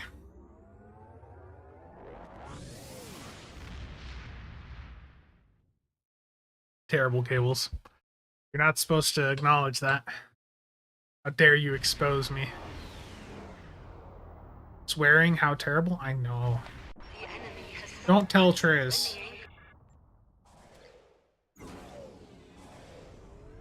Supposedly, according to 10 Forward Streams, the Harmony ship here to the right was designed to be player flyable, but so were the assimilators. Just a point of interest there. You know, I wonder if we'll ever see any of those, you know, hit the game anytime soon.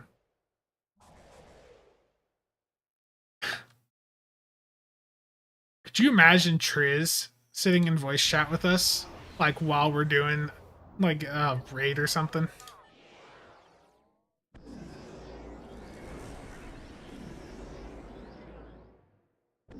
Pretty much Thor.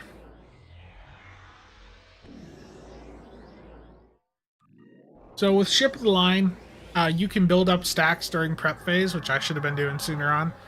But like you can see, I've already got a stack built up. I can hit another, you know, here in a couple seconds. So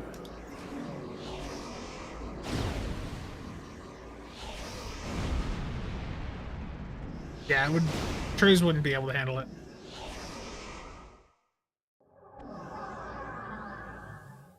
Triz legitimately gets upset at bad language.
Okay, for these anchors, just remember we need to, like, as soon as they're done at 100%, we have to take out the assimilators that they spawn in.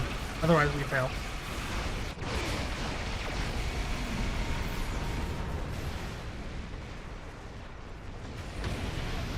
Stitching anchor deployed. Projecting shield now. Stitching anchor deployed. Projecting shield now.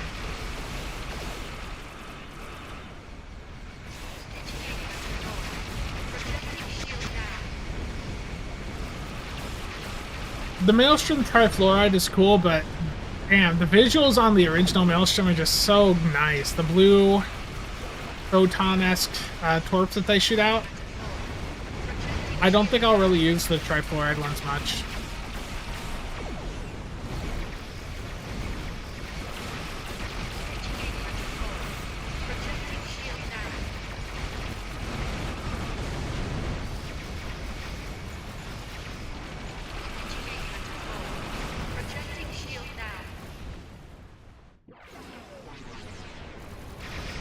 Yeah, it's like 7 or 8% more damage per the tooltip.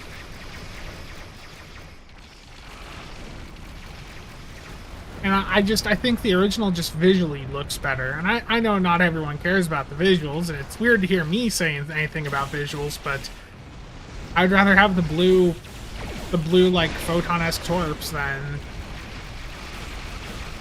or like the, what was it? Not photon, they're like the blue photons from the, like, TOS movies, right? Like this looks cool.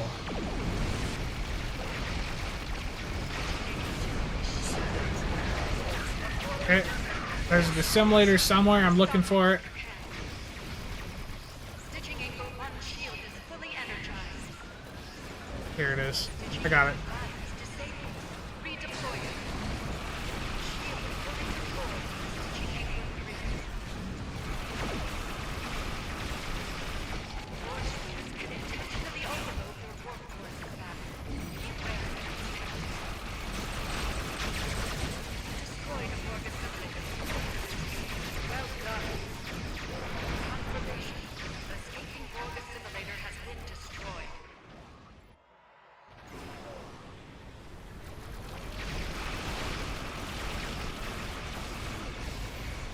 A Borg assimilator has been destroyed while attempting to flee.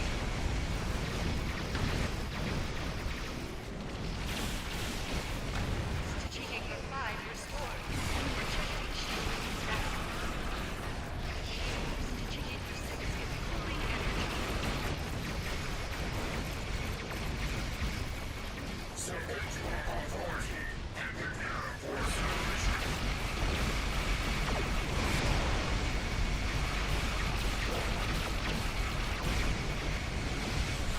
It's very important the assimilators get taken out, but just 2 left, and they'll only appear once these last 2 anchors are done.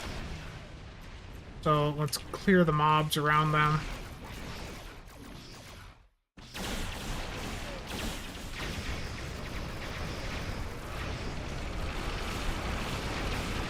Could you imagine having like a transphasic torpedo in the game that was like actually good? That'd be nice, because all of the existing transphasic torpedoes just suck.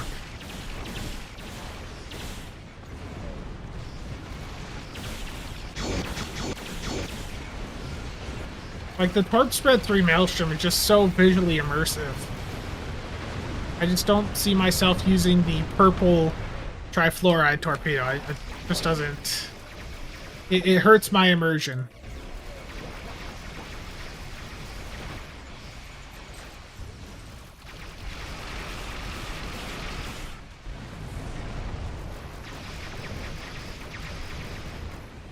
Stitching anchor 4 is now fully shielded. Successful deployment of shield to Stitching anchor 5. Take out the assimilators that are heading out first, or we'll fail. Unfortunately, we can't skip this cutscene. Jem'Hadar theme ships.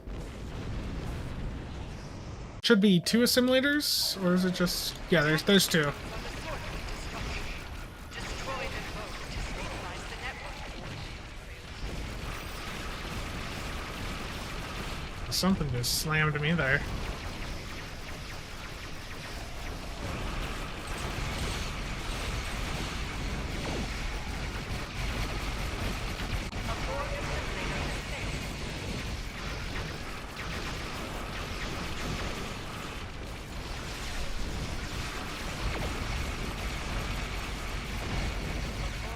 There we go. And now just focus on the cubes. Hull integrity below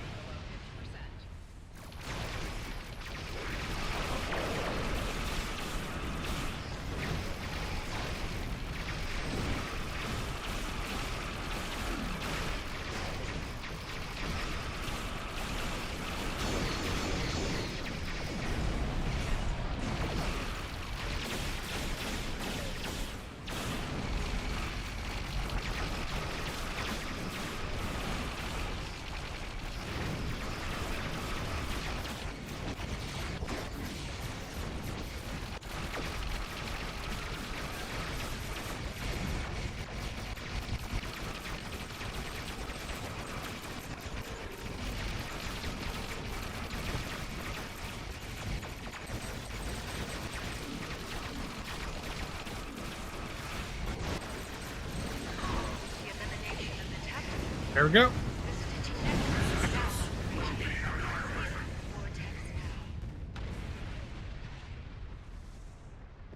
A red maelstrom that looks like the Klingon torpedo from the motion picture, that'd be nice. Good job, everyone. Yeah, this is legitimately a really fun queue. Guillotine is probably the best space TFO they've put in a while. I just wish the rewards were a bit better for elite content. I don't know, just I've talked about some ideas for the past on like how I would change it up, but it just, the rewards for playing elite, they still feel a bit underwhelming. Yes, the advanced component that you can potentially get, that helps, but I wish there was like, I don't know, like an Endeavor type system that didn't give perks, but just gave like rewards for playing elite content. I don't know. Better than Resistance to Starbase 1? No. Parse? Yeah.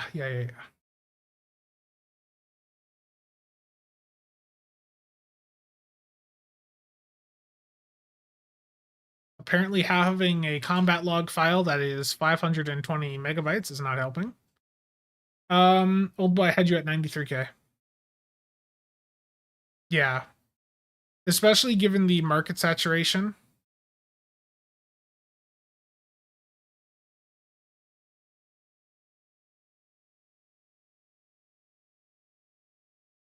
Pets accounted for about 1/5 of my DPS. Daniel, I would not go for the Liberated Borg Juggernaut.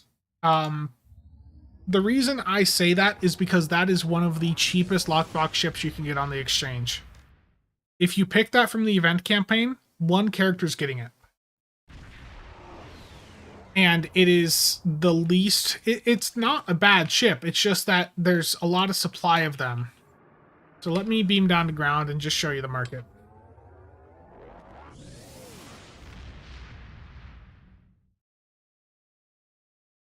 Rookie numbers, I know. Anything under 1 million makes me sad.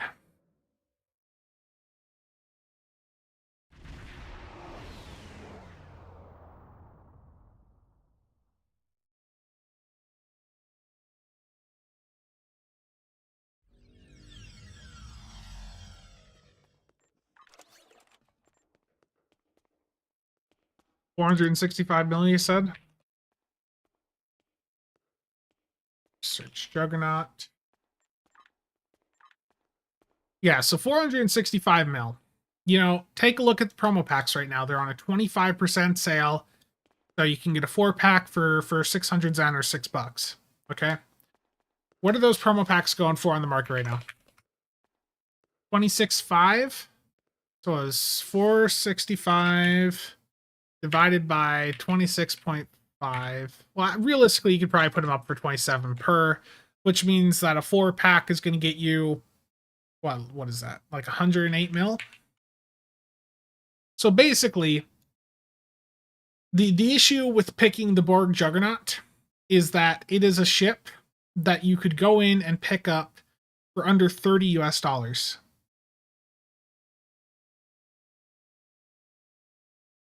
If it's what you want to go for, then go for it. But if it were me, I would want to make sure that the event campaign choice that I'm going for is something that would be typically very hard to acquire. And when you look at promo packs, you know, the sale we have going on PC right now, you can get quite a bit of EC for not that much money. Like, this 4-pack is $6. Okay, so if you're going in and you're picking up a 4-pack and you sell each of the promo packs in it for 27 mil per, that's 108 million EC for $6. So you put $24 in, you get 4 of them. You get 4 of the 4-packs, that's 430 million right there. Like, you buy one more promo pack on top of that, and you basically have the money to go in and pick up the Borg Juggernaut. For the Vern, I would say to go for the Muds bundle that has it next time that's available. Because the thing with the Muds bundle that has the Vern is not only do you get the Vern, but you're also getting the 3 variants of it on account-wide unlock. And Admiralty card-wise, these each count as different ships. So you can just go in, if you have the Stealing Time Muds pack and you selected the ships from it, you can go in, spam the ship box as many times as you want, and you can go in and pick up each variant of the Vern. They're all the same stats-wise, but you get the Admiralty cards and you're getting the other visual options if you want to use the different visuals. Stealing Time was the first Muds bundle that I went for because I just wanted to have those temporal ships on account-wide unlock. So I got the Temporal Science Vessel, the Vern, the Temporal Destroyer, and then the Amari. And then the only other Muds pack that I've purchased is the Kelvin. And for that one, I got the Vulcan, the Kelvin Timeline Starships, which is actually 3 ships in that one option. And then the Kelvin Heavy Destroyer, which, again, is 2 ships in one option. Yeah. Yeah, we'll probably have another Mud sale around Christmas. They've already confirmed that there's going to be winter sales like last year. Hopefully, we see. Honestly, I would love for them to do another 75% sale, but I don't think that's going to happen. But I would like to see them bring the price of these Muds bundles during a sale closer to $100 at least. Like, it's ridiculous to me that if you buy the $200 Zen pack in the on the ARC website, that $200 Zen pack gets you 27k Zen during one of their bonus Zen charge things, but that's not enough to pick up 2 Muds bundles or a single Mega.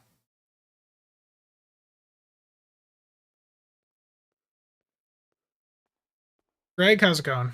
The card?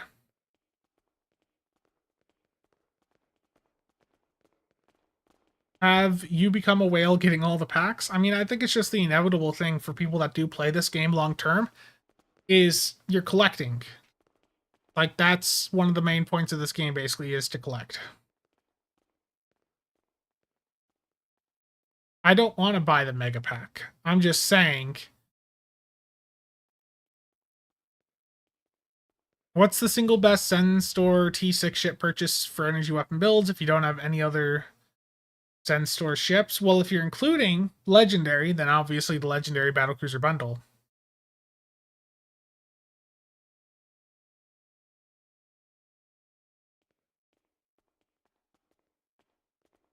Yeah. Legendary Battlecruiser bundle is the obvious selection. With a coupon, what about one of the other ships that has EWC?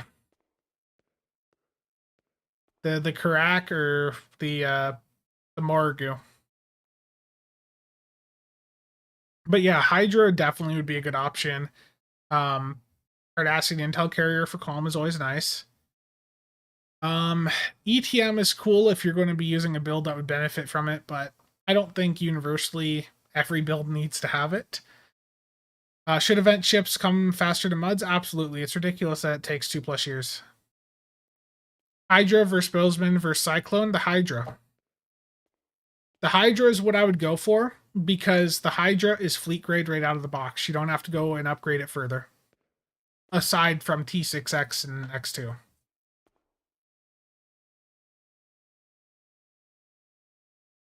But they're looking at ships that could be acquired with a T6 coupon. The Bozeman's good. The Bozeman's nice. The Tachyon Netrons console from it is really good. But the Hydra is just so damn good. The Hydra's amazing. Spencer, when top C-Store ship video? That's a good question. I wanted to do it last week, but things popped up. Got dragged into D2. I blame K-Wolves. It's all K-Wolves' fault. Where is he? Would the Liberated Borg Juggernaut be a good pick for the year-long event campaign? Daniel, I would not go for the Borg Jug. The fact is, like I was just talking about, you can get it for under $30. Right off the exchange by going and like buying promo packs.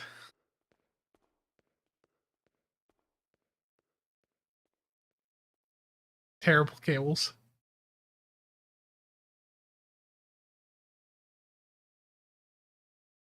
Terrible.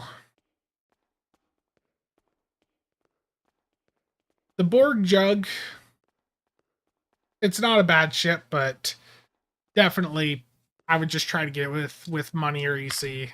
You know, spend some money, buy the promo packs, get the EC, buy it that way. Yeah, and if you want to get more, definitely like holding on to the promo packs and waiting for the market to dry up a little bit before you post them, that's always a good way to go. Jamie, they did recently state on a 10 forward that the idea of more factions or sub-factions coming into the game is basically just done for right now. There's not going to be another faction anytime in the foreseeable future.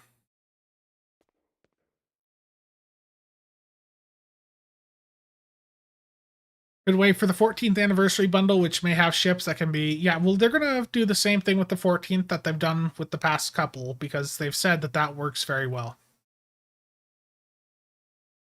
No reputation tier 7 either, most likely not. I think the thing to recognize with Stowe is that the way the game is now is probably how it's going to stay for a very long time, and it may never really change drastically. Like, we're obviously going to continue getting new content, but for hoping for like really big endgame changes, I think given all of the events of the past couple of years, I just don't think it's going to happen.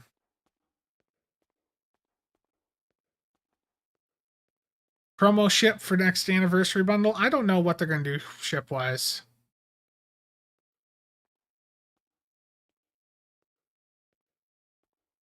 Got hit with an ad mid-sentence? I'm sorry. I have my Master Replicas page open still, and it's blocking that part of the YouTube window. I'm looking at OBS for my chat. So it's the way things are layered right now. I did not see that and did not see the button to stop it.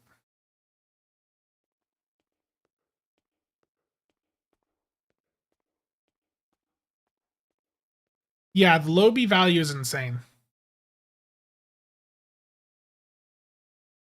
BSG Vipers today. I have a Husker and Apollo Mark II still coming in. I tried to get a Mark III yesterday, but I failed. And I also have a Mark VII coming in with the same order, but Master Replicas hasn't shipped them out yet. But the Vipers are big. I've got the Blackbird here.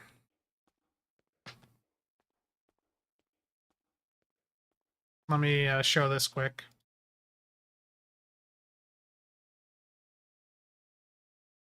Is there a DPS benchmark beside infected? Hive Space Elite gets used too.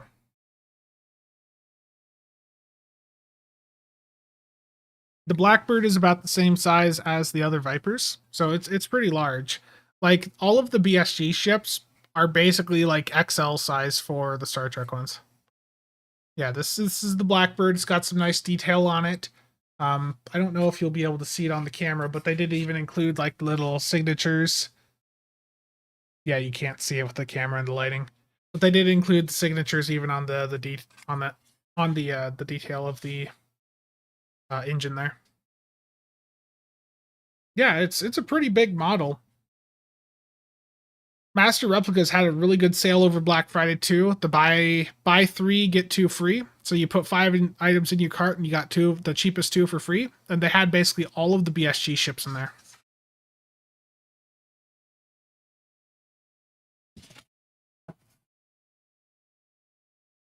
Suffice to say, I have 3 Cylon base stars on the way.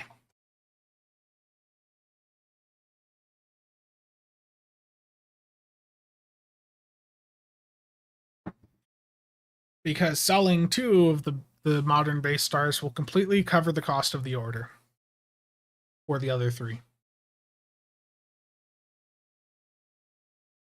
The modern base stars they have a ton of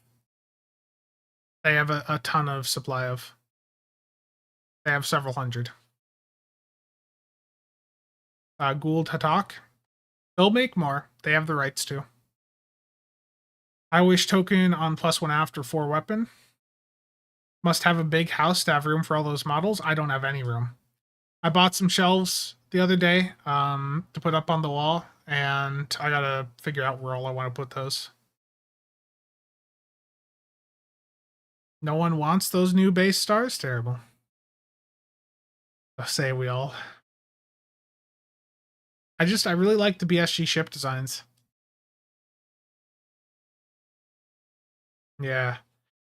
Bridger just sent a picture. There's the Pegasus next to one of the Mark II Vipers. Is that one? Is that the? What is that? Is that the Husker?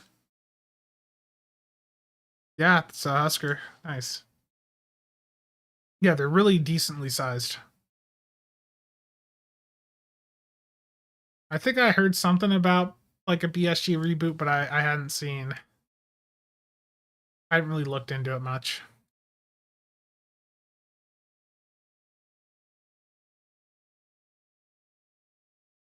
Nice.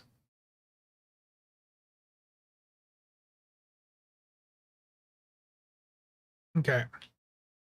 I need to destroy Herald ships apparently. So let me. Oh wait, did I have my camera on while I was trying to show Bridger's thing there, or did I hit the wrong?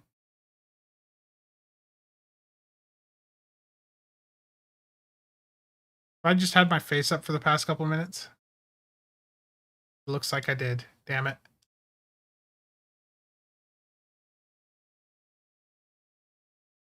This is what Bridger sent me a picture of. I bought it out. I'm sorry. So the Mark II Viper against the Pegasus. The Vipers are huge. They really are.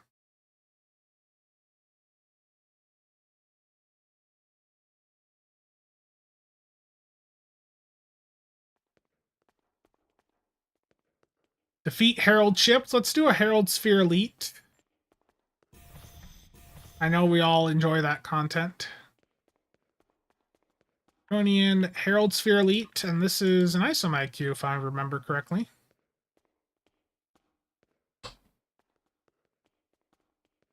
Did I paint some of the model? No. I haven't painted any of the models.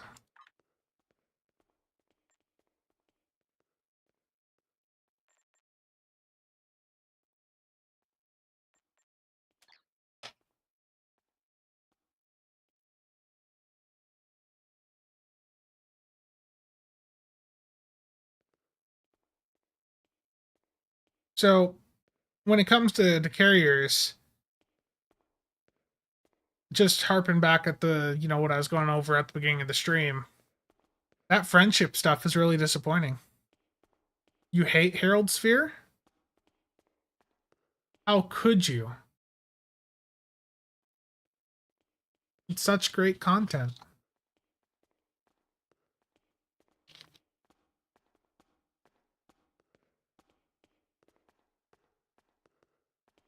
Did I get the Anteri skin? Yes, I did. I've unlocked it, but I haven't done anything with it.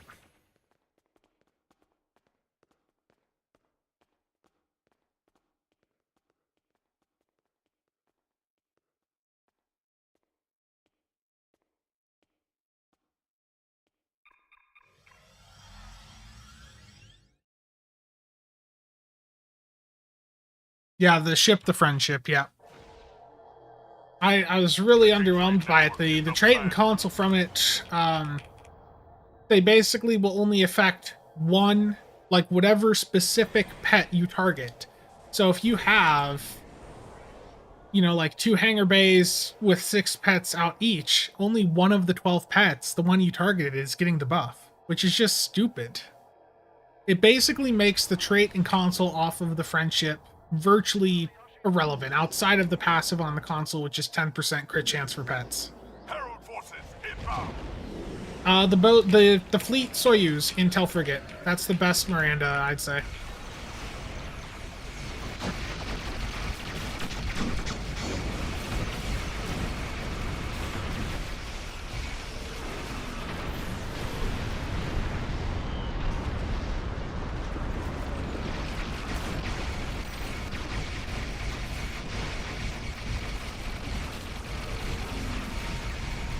The heralds are destroyed. Get to a gateway and enter the There we sphere. go.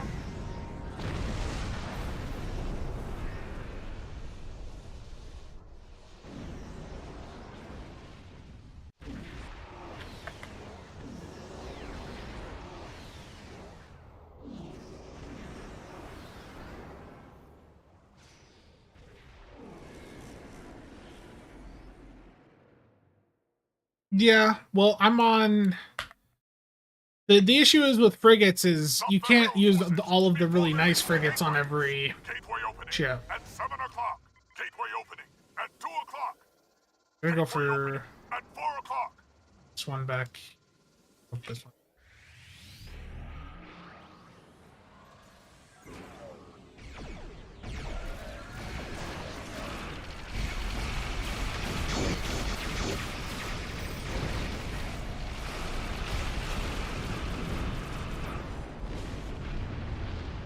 A little bit of sliding right here. Gateway opening at 8 o'clock.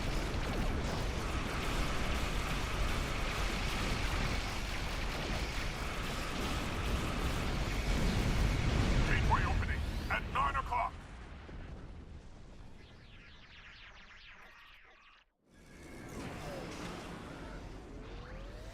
Warning. Ship is under attack.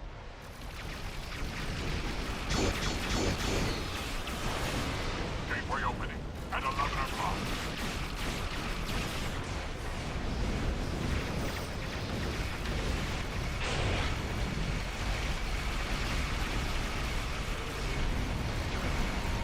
Gateway opening at 12 o'clock.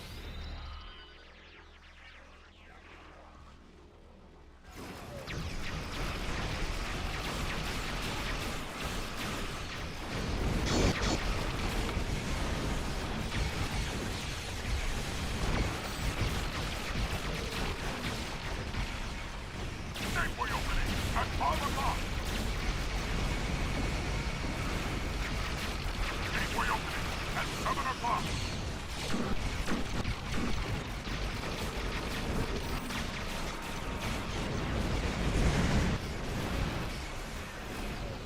Gateway opening at 10 o'clock.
I'll check chat here in a second. 1701, how's it going? At 11 o'clock. I'm out of deuterium, apparently. That's unfortunate.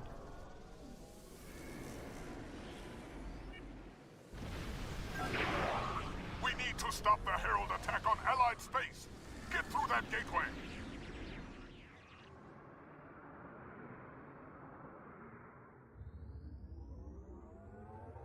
Need some OG BSG models. I don't have any.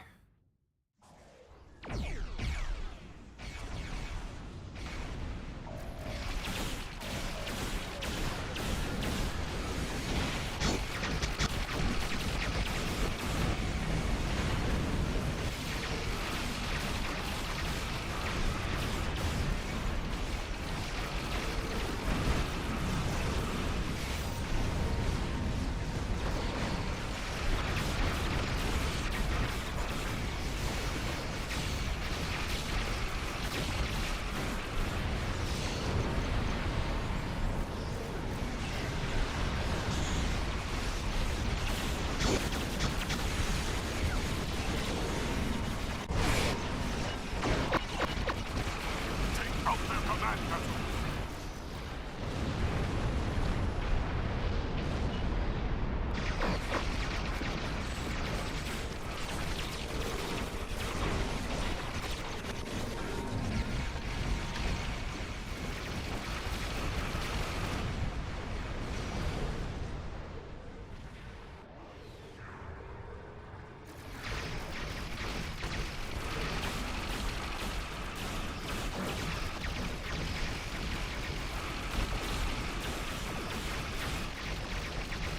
Enough enemies in here that the weapons fire isn't fully like appearing.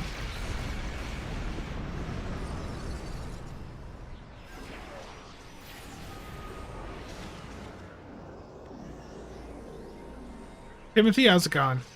Friendship trait works with needs of many and draw console for players, but yeah, console sucks, yeah. Really disappointed in it. And I think we bugged this out. Yeah, we gotta sit here for the next 2 minutes. I'm a doctor now.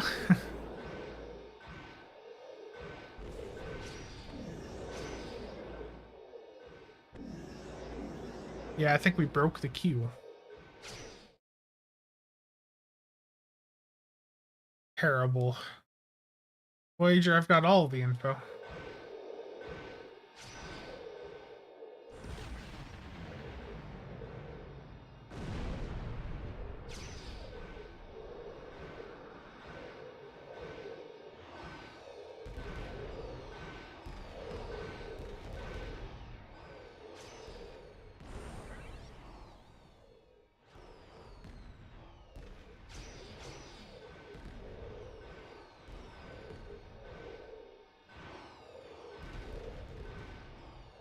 They'll have one Tuesday to talk about the winter event, and if there is a new ship, which I think there is, given that they've done that the past couple of years, then they'll probably talk about it then too. But we'll probably have the stats blog and announcement for the ship prior to them talking about it.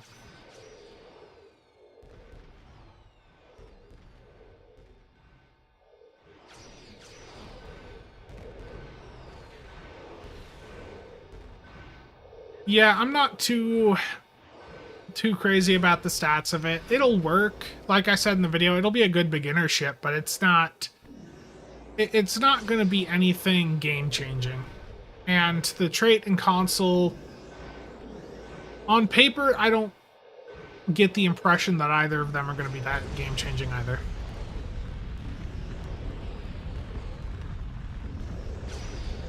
Yeah. It's definitely a good for like a beginner. For a free ship, it's good. Check it out.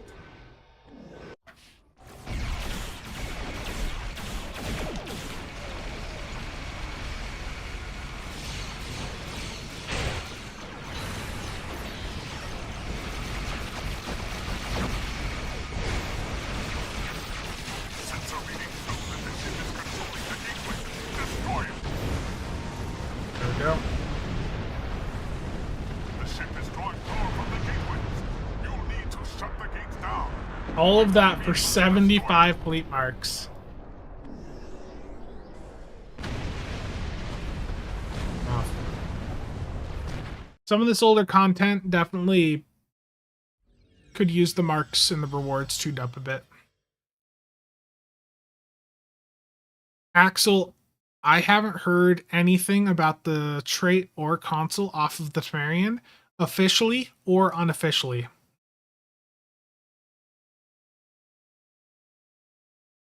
I legitimately, I don't know.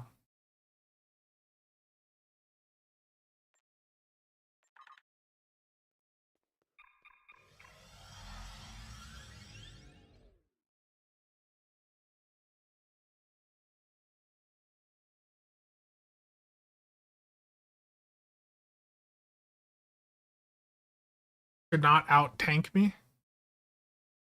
Yeah, we'll see soon enough. I'll probably do a stream Tuesday. But I will say that it'll probably be later in the day. I need to take my mom to an appointment for follow up for her foot. She's just starting to try and walk around, but when they did the surgery on her foot, they cut her Achilles tendon and then like hooked it back together. So it's been a very slow process, and yeah, she's got the 3-week follow up appointment on Tuesday at 11. So, let's see here. What the hell? Is plasma a good weapon type? Yeah, plasma's pretty good right now. The Temerian console will be the best console. Been a while since we had an unattended Uber. Yeah. That's what'll happen is we're all thinking it's like fairly mediocre, and then it'll drop and it'll be like the most overpowered thing they've ever put into the game. Usually how it goes, right? And then it gets nerfed as soon as it's put into the mud store 2 years later. Not out tank me. It's, I mean, we're split apart too, so keep that in mind. How was my healing? Only 88k? Is that right? No, that's the final part. Okay, healing wise, yeah. I've got the Valdor console on, the shield absorptive frequency generator. I'm gonna be like, that's mad healing. Like, it's just a crazy amount. Yeah, Daniel, plasma's really good.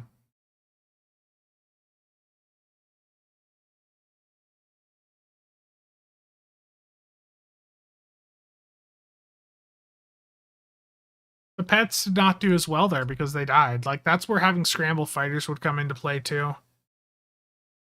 Yeah, there's Valdor, 7,500 healing per second, and it's all the shields.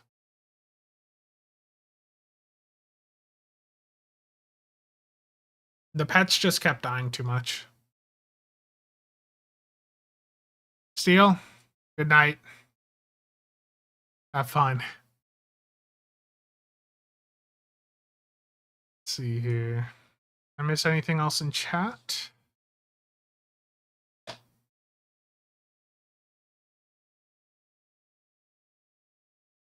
Yeah. I've noticed an uptick in ships with feedback pulses in the game lately. That's them just trying to give you a reason to try other build types.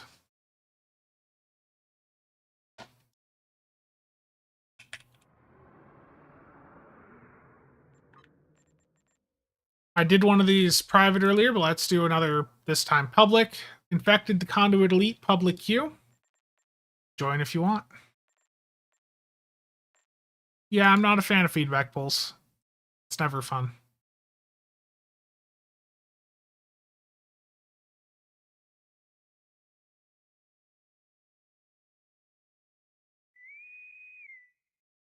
Where's the Jupiter carrier? I don't know.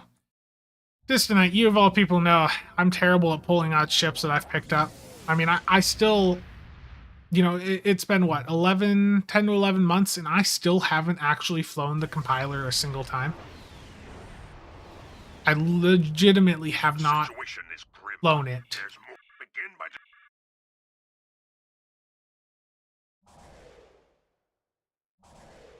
Probably what's going to happen with the Temerian too.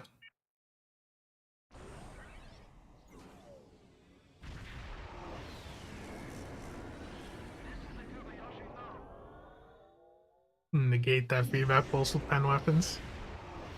Terrible. I'm never going to hear the end of that.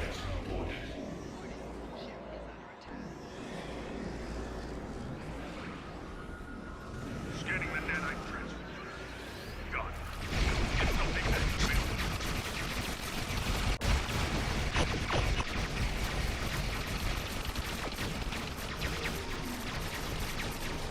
I forgot about Deuteriums.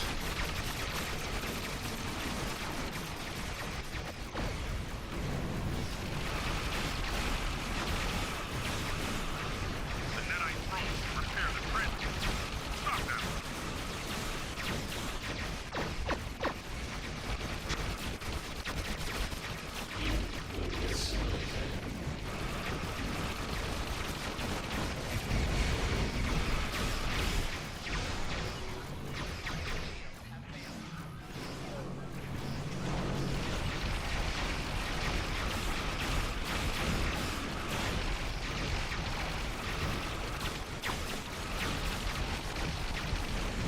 Probe is closing in on the transmitter. Destroy it.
Go.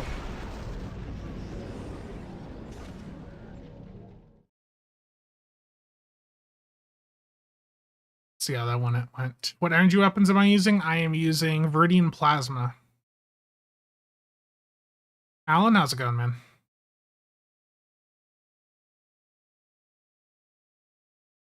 Was that upload? Nope.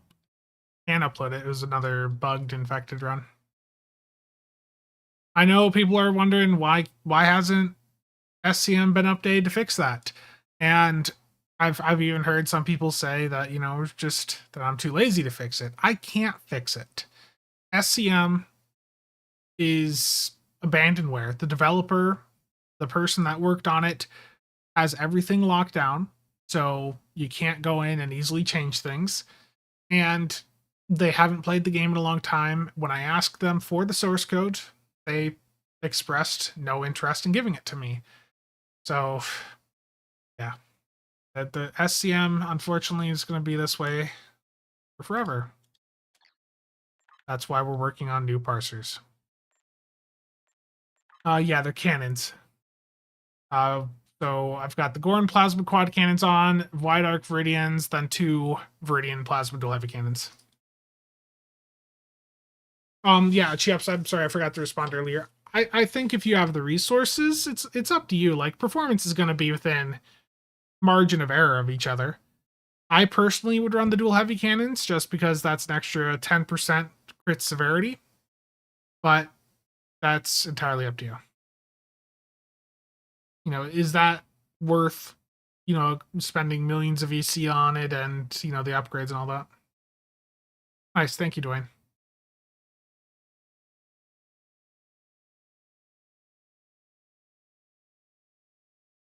The pets are the rare quality Toadouche fighter squadrons. These work very well with superior area denial off of the mirror angle. Yeah, I mean, I would go for the dual heavy cannons if you have the resources. I mean, it's something you could work to over time, but I don't think that's going to be the most expensive change to do.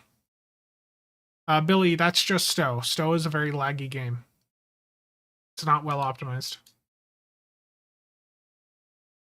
The pets did 188k DPS, of which the pets themselves were actually 172k of that.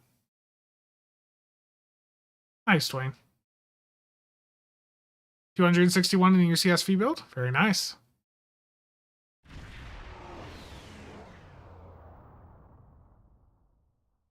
The hypercapacitor shield array, there were a few people that used it a couple years ago. You can do it, but generally you're better off with something traditional like the Tilly shield.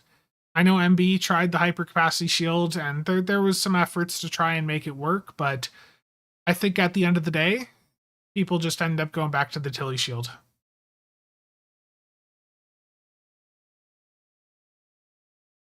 Because the issue with the hypercapacitor, isn't it that it, like, the more you fire, the faster it drains or something? I don't actually have one in front of me, but it's not amazing.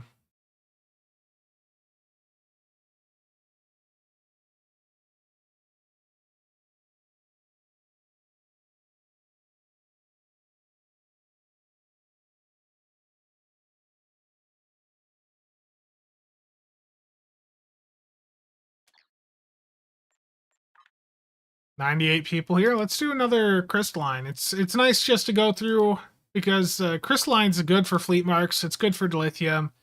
It's a 10-player queue that we can all do together, and it's pretty easy to do. So public queue, crystalline catastrophe advanced if you want to join. Yeah, weaponized time crystals. That would be, yeah, if that was like the plasma burn trait of like complex plasma fires, that'd be amazing. But unfortunately, it's rather underwhelming.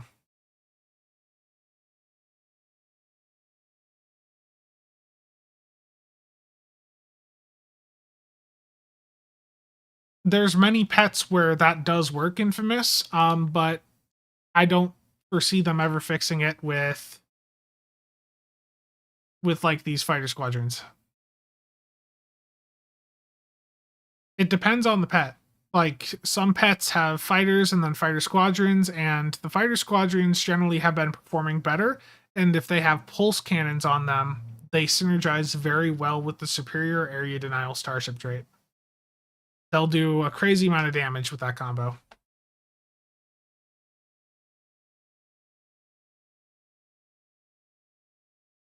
Just waiting for the queue to go.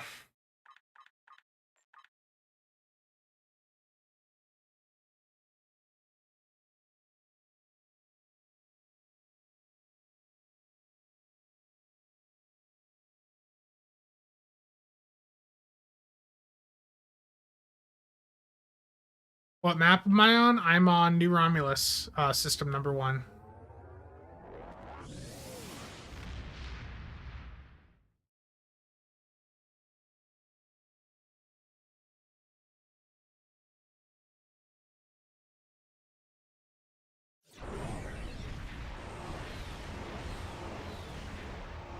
Nice.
Stuck on loading.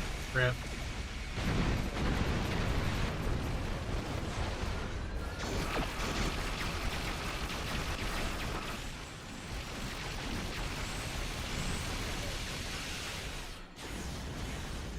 There we go.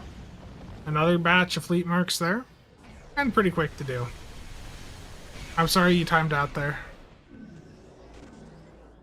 It's never fun when that happens.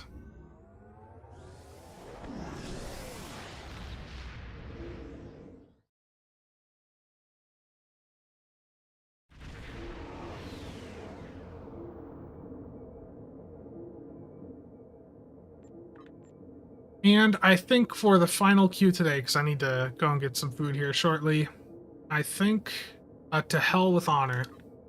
To hell with honor elite public queue. Let's go. Oh, I'm sorry.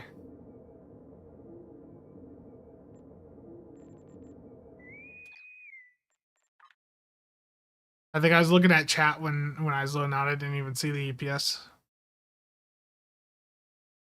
Thank you, Alan. Okay, to hell with honor elite public queue. It's a really fun queue to do. So if you guys want to join in, just go to the public queue and queue up for to hell with honor. Oh, it's loading already. Okay. I forgot I even hit the button to accept. One of them days. I haven't had my coffee yet. That's the issue.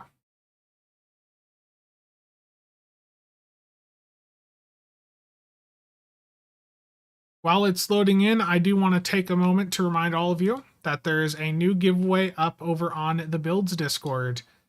So this is going to be for a Tier 6 promo ship choice pack, courtesy of Boggle. They sent me a message earlier stating that they want to do a giveaway, and I set it up for them.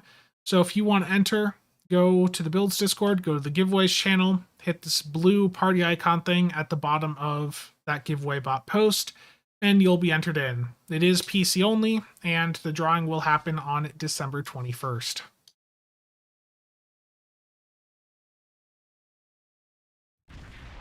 Lack of coffee and caffeine is always a valid excuse. To all true Klingon vessels. Entry 69. Nice.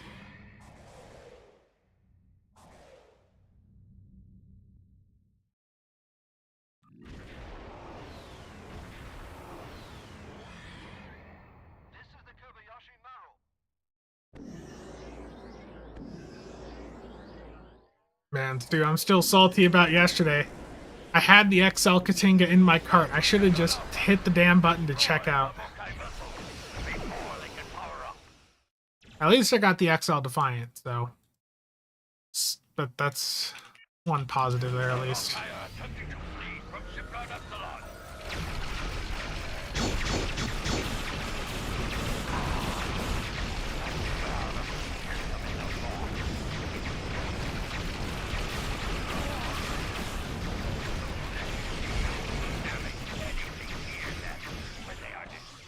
Rear shield. No vessels remain at shipyard Epsilon. Supposedly they're going to be making more, or like they're going to have more in February. I think they haven't announced it yet, but I think they have the license from the SG.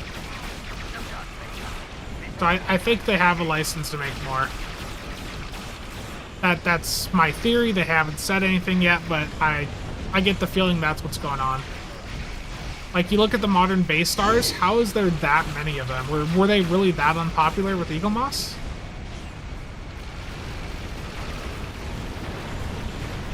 Up, I'm missing one ship.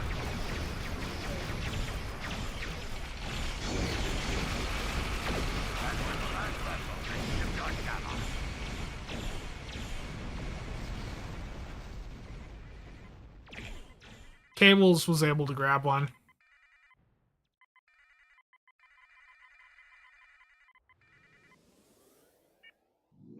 He was fast enough at hitting the button.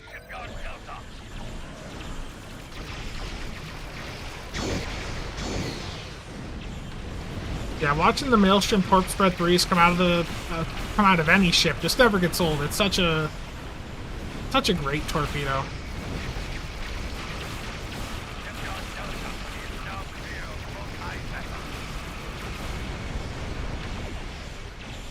Yeah. It'll happen. The next time they drop the Katinga, I'm going for just it.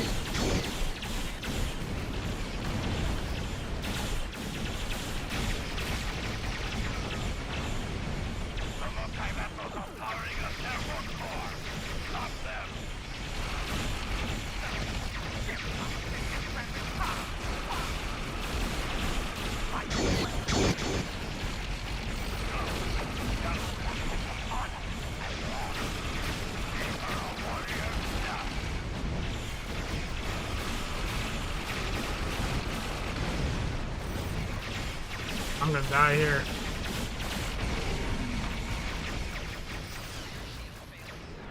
Trying to get away. Well, the thing with the XL Voyager, at least, is that's always there. Like, they have plenty of stock of that.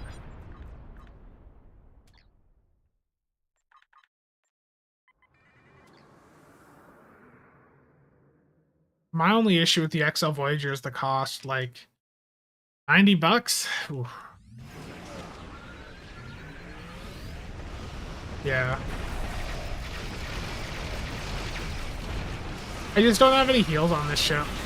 I should put like a hazard on.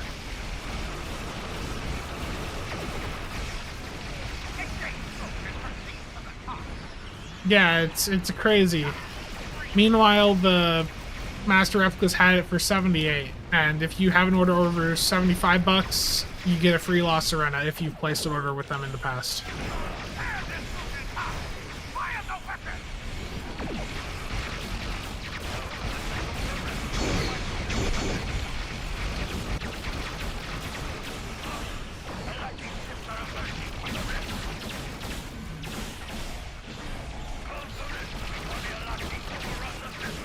Gotcha.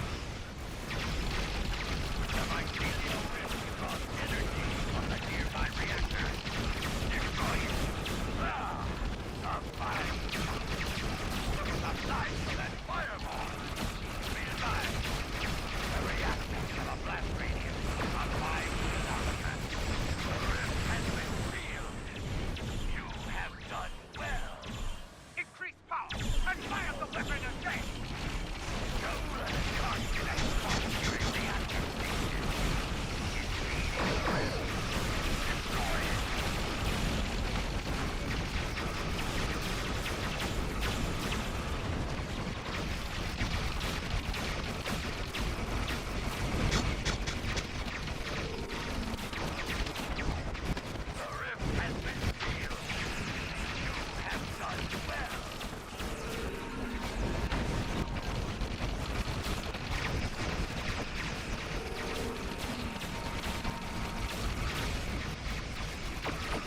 I'm doing good.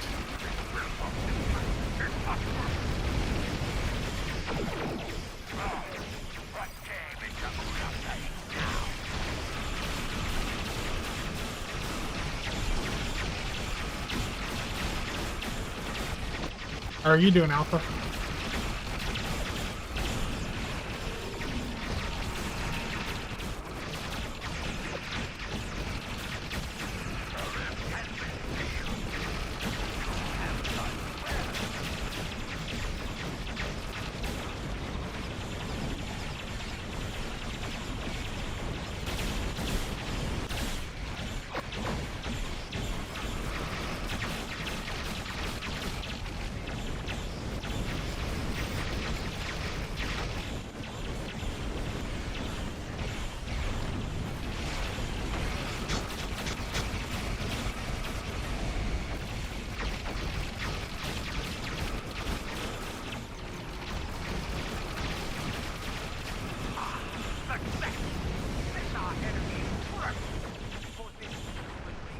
Shields failing. Only attackers like you would use a light.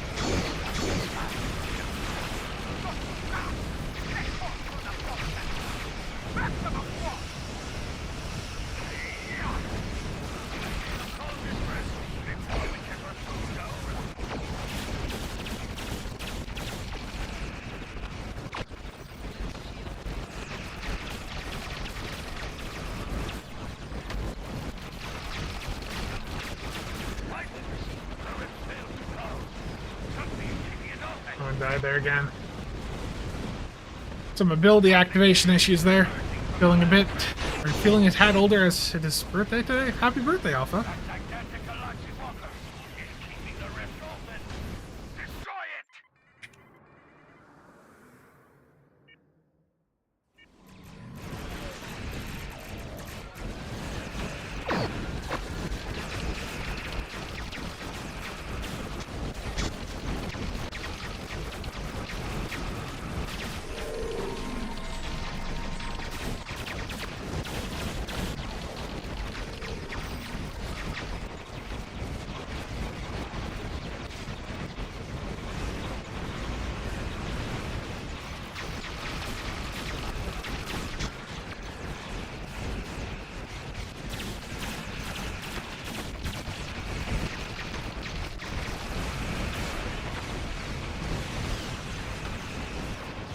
94 out of 100. I know we're about to fail.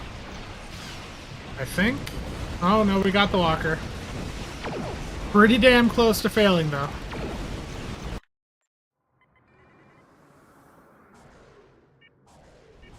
We got it though. Just gotta clear these ones out.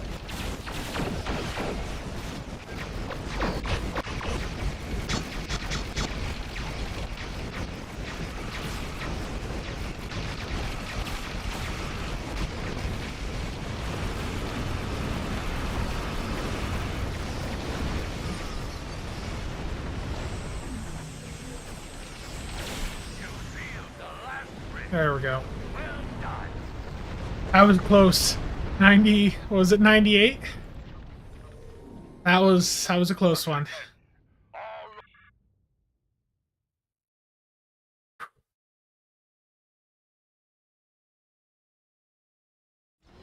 Opinion on an all-energy torpedo build? It's not going to do very well. The energy torpedoes really aren't that great. They're more of a compromise, and nowadays, I think even on an energy weapon build, you just put the Maelstrom on and call it a day.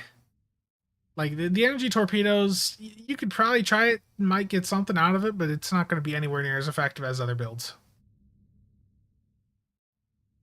I just like to move back and forth. I think it's something. I think it does help a little bit with defense. I don't remember.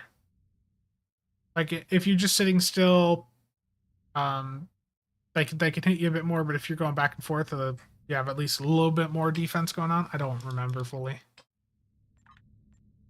So like if I look at defense rating, you know, if I'm sitting still, my defense rating is much lower. If I'm going back and forth, it's a little bit higher. Yeah, it's just keeping your defense rating up. I like to leave my ship damage though, it's so fun. Yeah, I just like you put the one Maelstrom on a build and call it the day. Relaunch and repair. I did see a question on one of my recent videos about the Tamarian, I believe, about how low of a cooldown you can get fleet support to. I haven't messed with that in a while.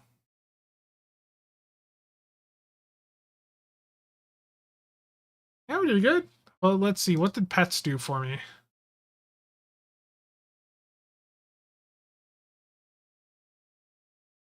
My healing number's probably going to be nuts. Yeah, and I did pick up the Seneca.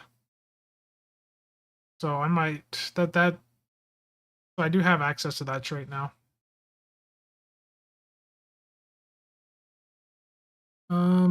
So pets were actually the fourth line item. But that's the thing too, is the pet builds, if you can't keep your pets alive with like scramble fighters, especially these smaller ones, you just don't get as much from them. And those pet consoles, like I've got, instead of having 7 isomags on, I've got 7 of these pet consoles on. How much more damage would I have done had I had 7 isomags on? You know, instead of trying to boost, so I had 425k DPS there. Instead of trying to boost the thing that did 32k of the 425k, what if I boosted the other 390k with 7 consoles instead? That's sort of where I'm at with these carrier builds, is the pet consoles are a cool concept, but in practical gameplay, I just don't see why you would run them over isomags. And it's not me trying to manipulate the market. It's just, if I'm on a pet build with a bunch of stuff boosting pets, and that's all the pets do, why the hell am I boosting those over the other 90% of my build? That's the issue I have with them. Flying Dutchman, how's it going, man? Not really. You know, the winter event's starting up, but I don't think the ship is going to do much for you, for your playstyle, Flying Dutchman.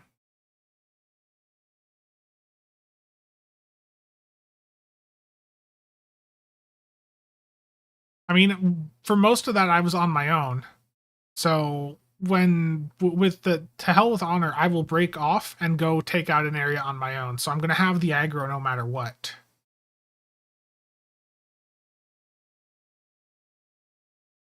I mean, I've got the advanced engineering hangar pet consoles on now. It's just that they're not that good.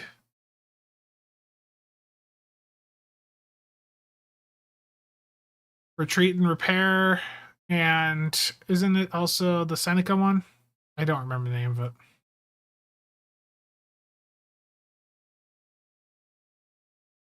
Be good for roleplay, yeah. Well, I'm actually wrapping things up, Kala. So the hell with honor was the last TFO I was doing for today. I need to go get some food.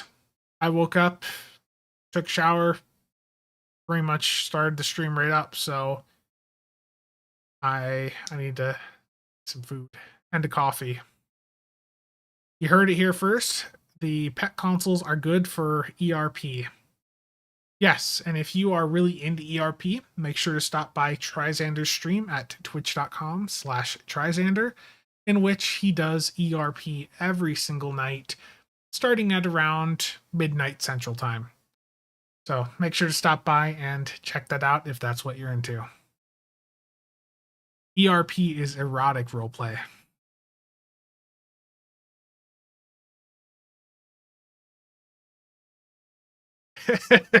or,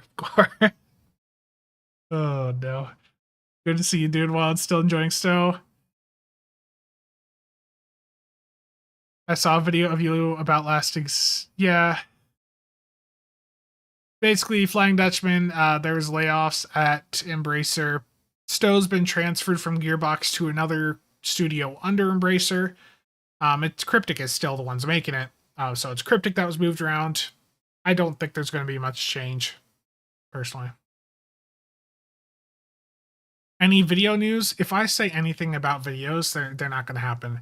What I'll say is I have a PowerPoint set up for if a ship is announced on Monday, and I haven't finalized the PowerPoint because I need the information from the blog to finish it, of course.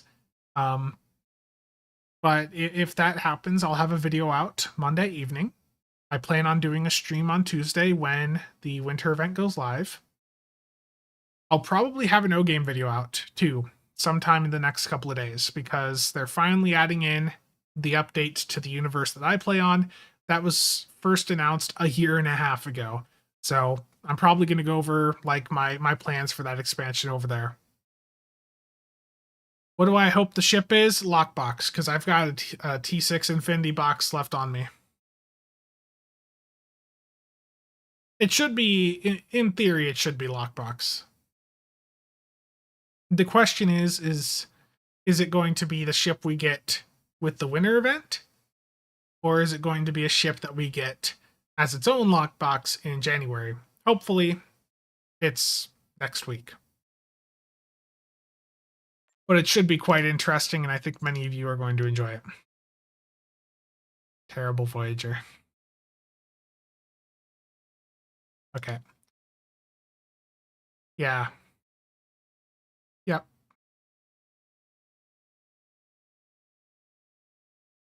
Yeah, I just personally, I'm just wondering what it could be. There's many possibilities. They've talked about a playable Borg Assimilator. They've talked about a playable Harmony on the 10 Forward streams. There's many possibilities. It could be the Duderstat. Personally, I think a Borg Assimilator would be quite interesting. But we'll have to wait and see. Thank you all for tuning in. I'll be doing a stream again on Tuesday, like I said, probably a little bit later in the afternoon. And of course, next Saturday will be another stream, and there will be some videos scattered throughout next week. Thanks for tuning in, and I'll see you guys around. Yeah, British Gamer. Yeah, that's how that should work.